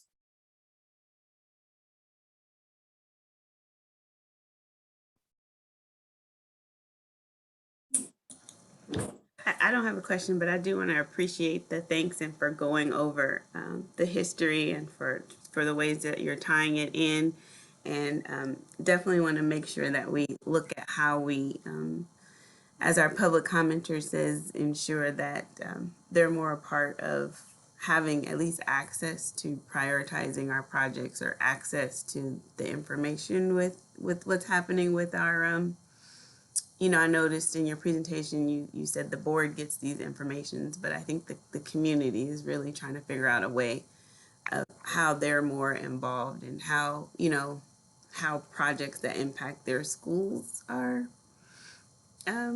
promoted or elevated on the list. So I think we definitely need to continue on this path. And this, I think, was one good way of saying, okay, community, this is how we got here. And now how are we going to keep the conversation going? Yeah, I appreciate that feedback, and it's great feedback, and thank you. And like I said, there's a lot of different things that we take into account when we consider the prioritization. When I say we, I don't mean just the facilities department. It was really that entire superintendent's work group. But in addition to even just the issuances and the cash flow, there's different considerations, and one of which obviously is systems and overall condition. Another has to do with code cycles and when the code cycles change. For example, right now we're in design, we're still in schematic design for Sylvia Mendez, but had we actually chosen to wait even 6 months on starting that project, it'll push into a new code cycle where we know that there's some changes that would actually have a really heavy burden of cost. So that was considered as well, just when we did that with the superintendent's work group years ago. So, but I do appreciate the feedback. I understand it, and I'm happy to work with the community as far as how we can do that. I'm not sure how. So I guess that's the best way for me to say it, and I'm definitely open to suggestions. So thank you. Director Sinai? I thought Director Alper's hand was up. I thought it was up too, but he lowered it, so that typically means Director Sinai is much more eloquent than I am on these issues, so I wanted her to go first. Okay, so I too want to appreciate you, Mr. Calise, not only for being here tonight, but also last night at the facilities subcommittee meeting. You've been working very hard this week, as well as always. A couple things I just wanted to kind of reiterate that we talked a little bit about yesterday in the facilities subcommittee is In addition to the timeline and the process that you mentioned, there was a lot of school site engagement. There was gallery walks and community meetings at each of the school sites throughout the district to set priorities for their needs at their school. Now, we know our school communities change, yearly. So sometimes there's people who might be engaged in a school community now that doesn't know the process that happened 3.5 or 4 years ago. So kind of being clear, I think the timelines are really helpful because it shows that a process did happen. It didn't get plucked out of nowhere. And it was very engaging with community. At the same time, the bond is specifically and intentionally written with some marquee projects, but with some flexibility in the bond so that we aren't tied to projects because things do change. Yeah. Oxford, needing to relocate was a change, completely unanticipated. We didn't know that. Longfellow, putting more money into what the Longfellow school needs were was something that was a change. And the plant ops emergency. I mean, that's a key element to put back in that time chart, because while we knew plant ops was a serious challenge and you have been looking for an alternative space in West Berkeley and in places where we could potentially lease or buy, we have not been able to find one, and then a crisis occurred. So the bond needs flexibility to be able to adjust to needs. And so with that in mind, COVID occurred. We had no anticipation that COVID would occur, and used a lot of COVID money as well as other funds to equip our facilities to address the pandemic. There's new awareness around air quality. We had air quality awareness a couple of years ago in relation to fires, and now we're dealing with air quality and pandemic.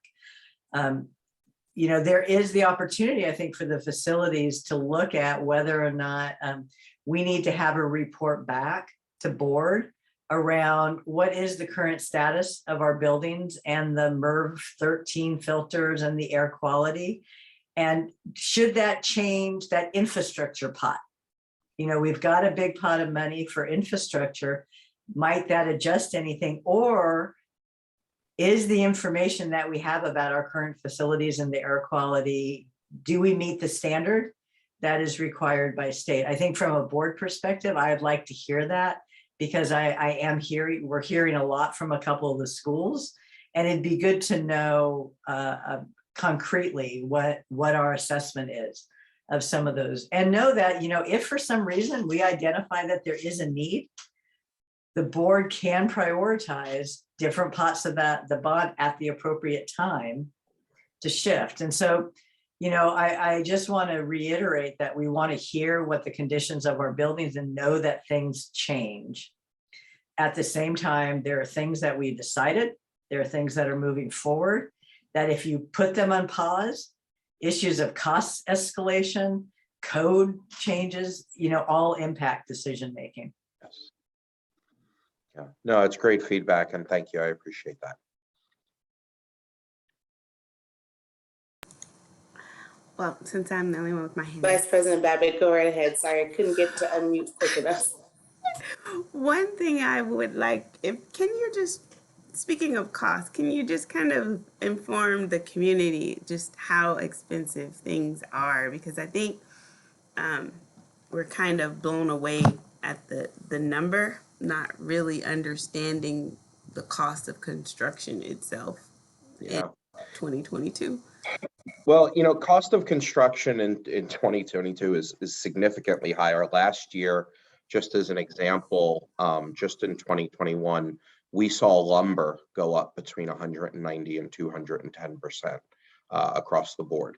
But what most people don't recognize is with school construction, one of the reasons for the costs, as well as the time that's associated with it, is we're not held to the same standards that a commercial building would be held to, or that a private owner would be held to when you're going through the local agency, if, for example, the City of Berkeley Building Department. Everything that we go through goes through the Division of State Architect for review and approval. Their standards are significantly higher. The building code is significantly more arduous, and it's intended to be because the school buildings are typically the safest buildings in any community. So then with that, we factor into this is a public works project. All of our projects are public works. It's prevailing wage. It's a higher scale. And when you add all those things together, you're coming in at a significantly higher cost than what someone would pay just on the outside having a building put up. There's even been some requests to have HVAC systems replaced as early as this summer. And I think something that's not recognized is if the board said to replace an HVAC system in a school tomorrow, the soonest that we could even consider doing it would probably be the middle of the following summer, because of the length of time that it takes to actually not only have all the architecturals done, but to get through the Division of State Architect for approval. When you get into any system changes inside of a school building, you have to do a structural review. Even if you're replacing something like the roof, unless it is an absolutely identical roof, it goes through structural review. When you want to replace the carpet in a room, it actually goes through DSA for accessibility review. The first thing that the Division of State Architect actually looks at is accessibility across the entire campus. So even when we touch one room on a campus, we have to do an accessibility review for path of travel. Once they're satisfied with accessibility, they then look at structural and fire life safety systems. So it's a good process in the sense of the level of safety and security that it creates, but it's incredibly expensive and it takes a lot of time to be done. Does that answer your question? Thank you. Yes, that's very helpful, especially at 10:30. That's a great answer. I'll just sorry. Oh, go ahead, Director. I just wanted to just quickly thank you, Executive Director Calise, for the presentation and for all the things that everybody else has thanked you for. I just wanted to chime in with my thanks. Thank you. Student Director Mascarenhas-Swan, was that a hand raise? No, okay. It was just an agreement, just a little. It was an agreement. I like that new agreement. Everyone, let's join. No, isn't it the sign language for applause?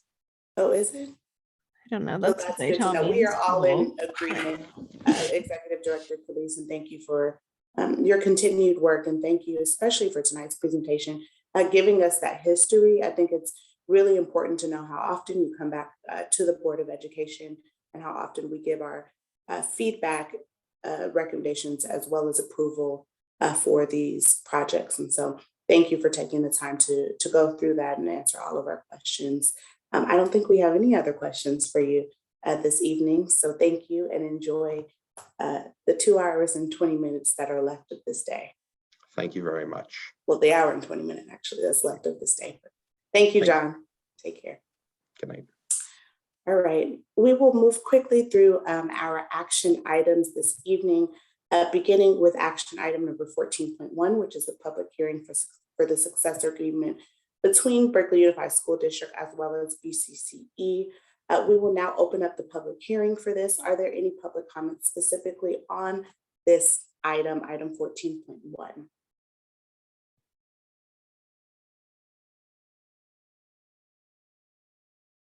Okay, seeing none, I'll call for a motion.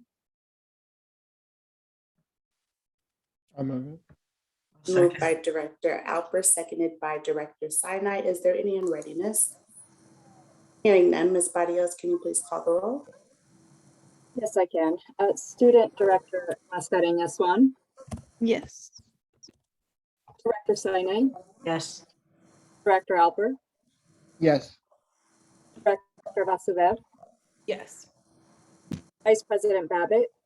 Yes. President Brown. Yes, thank you so much. The hearing for item 14.1 is now closed. As a reminder, we moved 14.2 up in the agenda and approved that after the report out from closed session. This is the final opportunity for public comment for this April 27th meeting of the Board of Education. Is there anyone here for public comment? If so, please raise your hand using the raise hand function. Okay.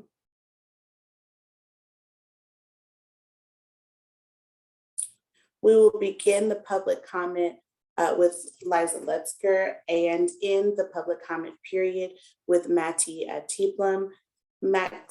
Each person is going to be given 3 minutes to speak. Ms. Barrios, thank you for being Ms. Lutzker. As soon as you see the timer, we will begin with public comment. Okay. President Brown, sorry, it's going to take me a little bit to look for the timer and set it up. I can do. I'm going to ask if it's fine. I'll do my background. Oh, thank you so much. I was just about to ask if you could jump in. So perfect. Vice President Babbitt is going to jump in with the timer as we wait for the other one to begin. So Ms. Lutzker, please, if you can focus on Vice President Babbitt's background, it'll have the timer on there, as well as Vice President Babbitt may have a sign that says when you have 30 seconds, 15 seconds, and then when your time is up. Vice President Babbitt, if you can restart the timer, Ms. Lutzker, we will begin with your comment. Hi, good evening, board.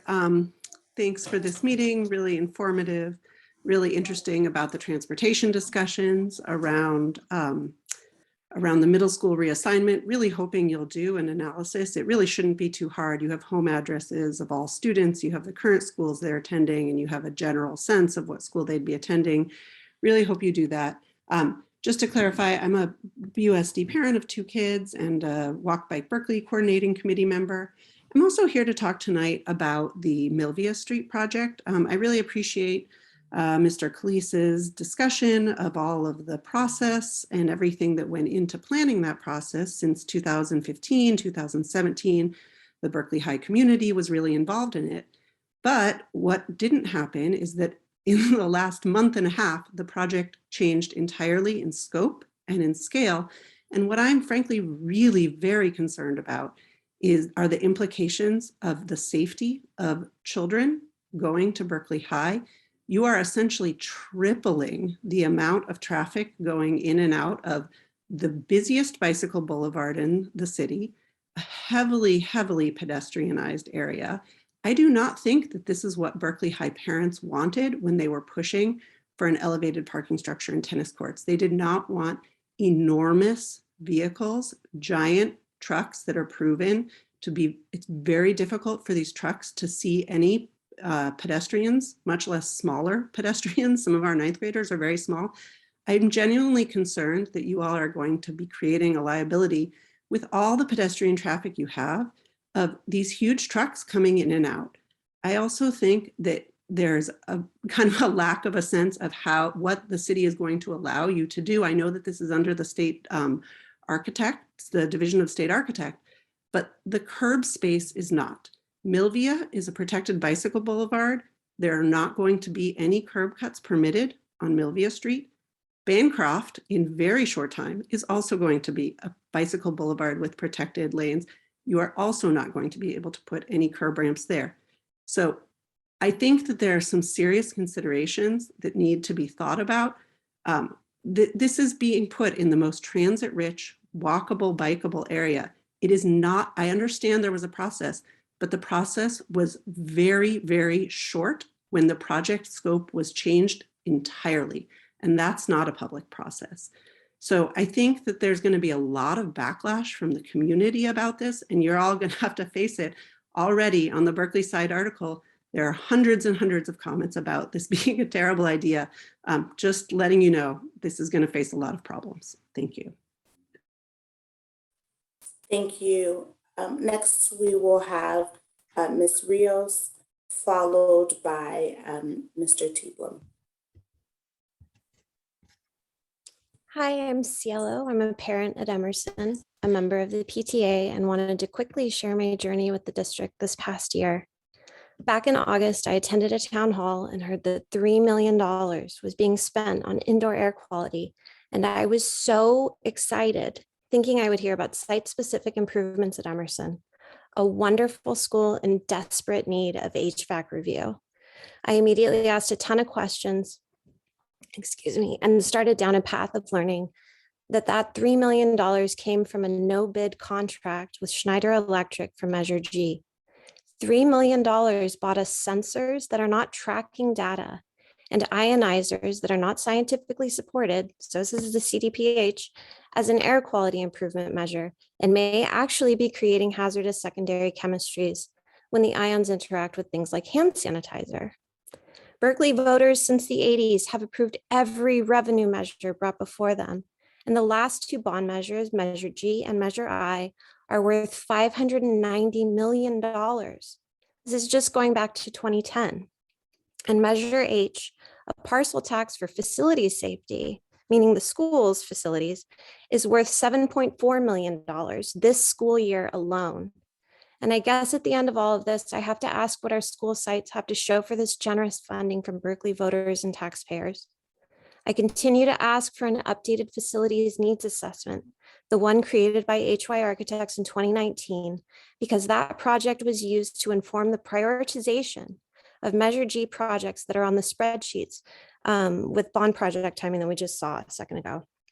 This document, the facilities needs assessment, has contradictory data about HVAC at Emerson, alternately indicating that the hodgepodge of units from the 60s and the loud heat-only unit ventilators that house those MERV 13 filters are antiquated and in need of replacement, but also somehow that someone, not sure who, stated that they are happy with the HVAC at Emerson. The FCI for our site was calculated incorrectly, and that was used to prioritize this stuff.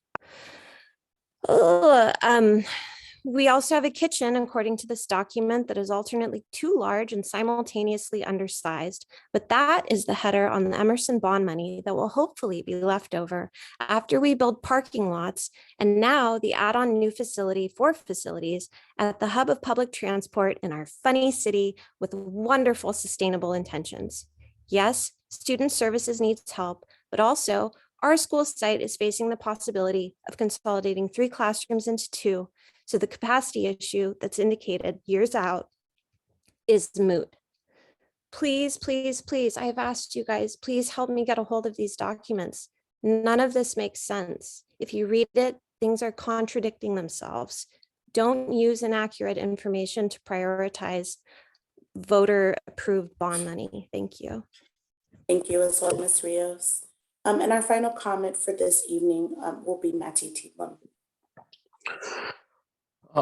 Thank you again for allowing me to participate.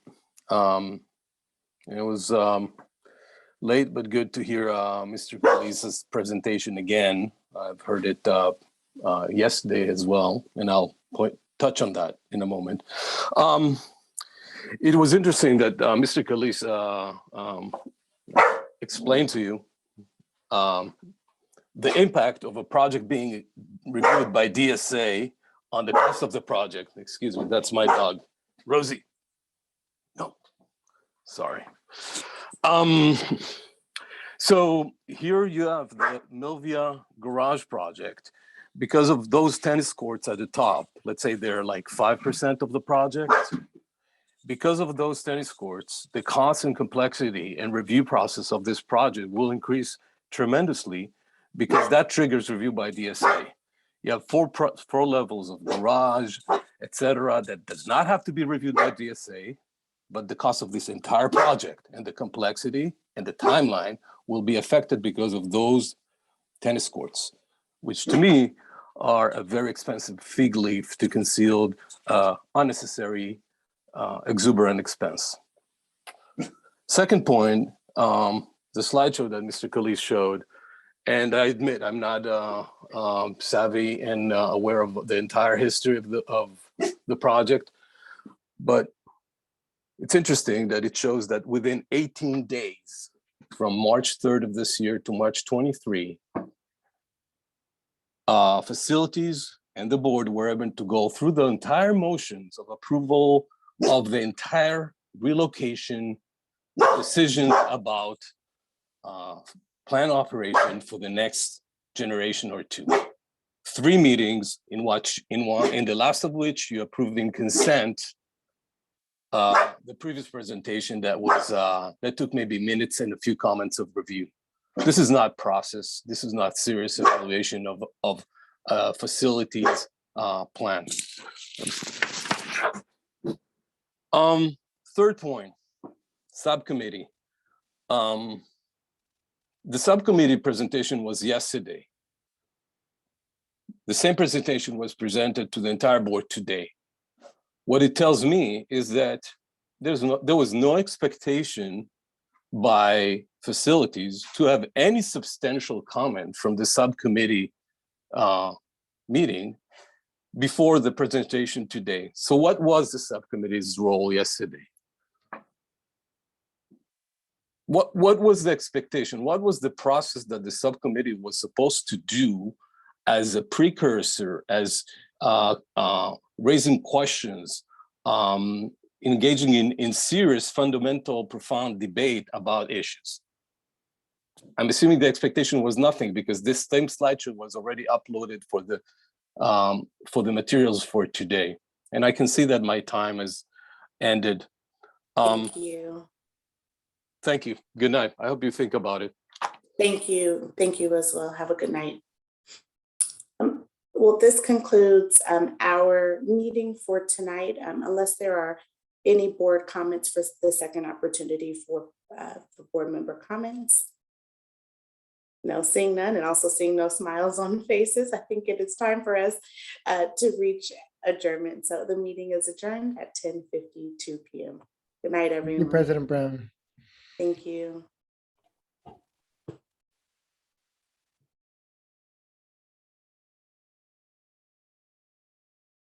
Good night.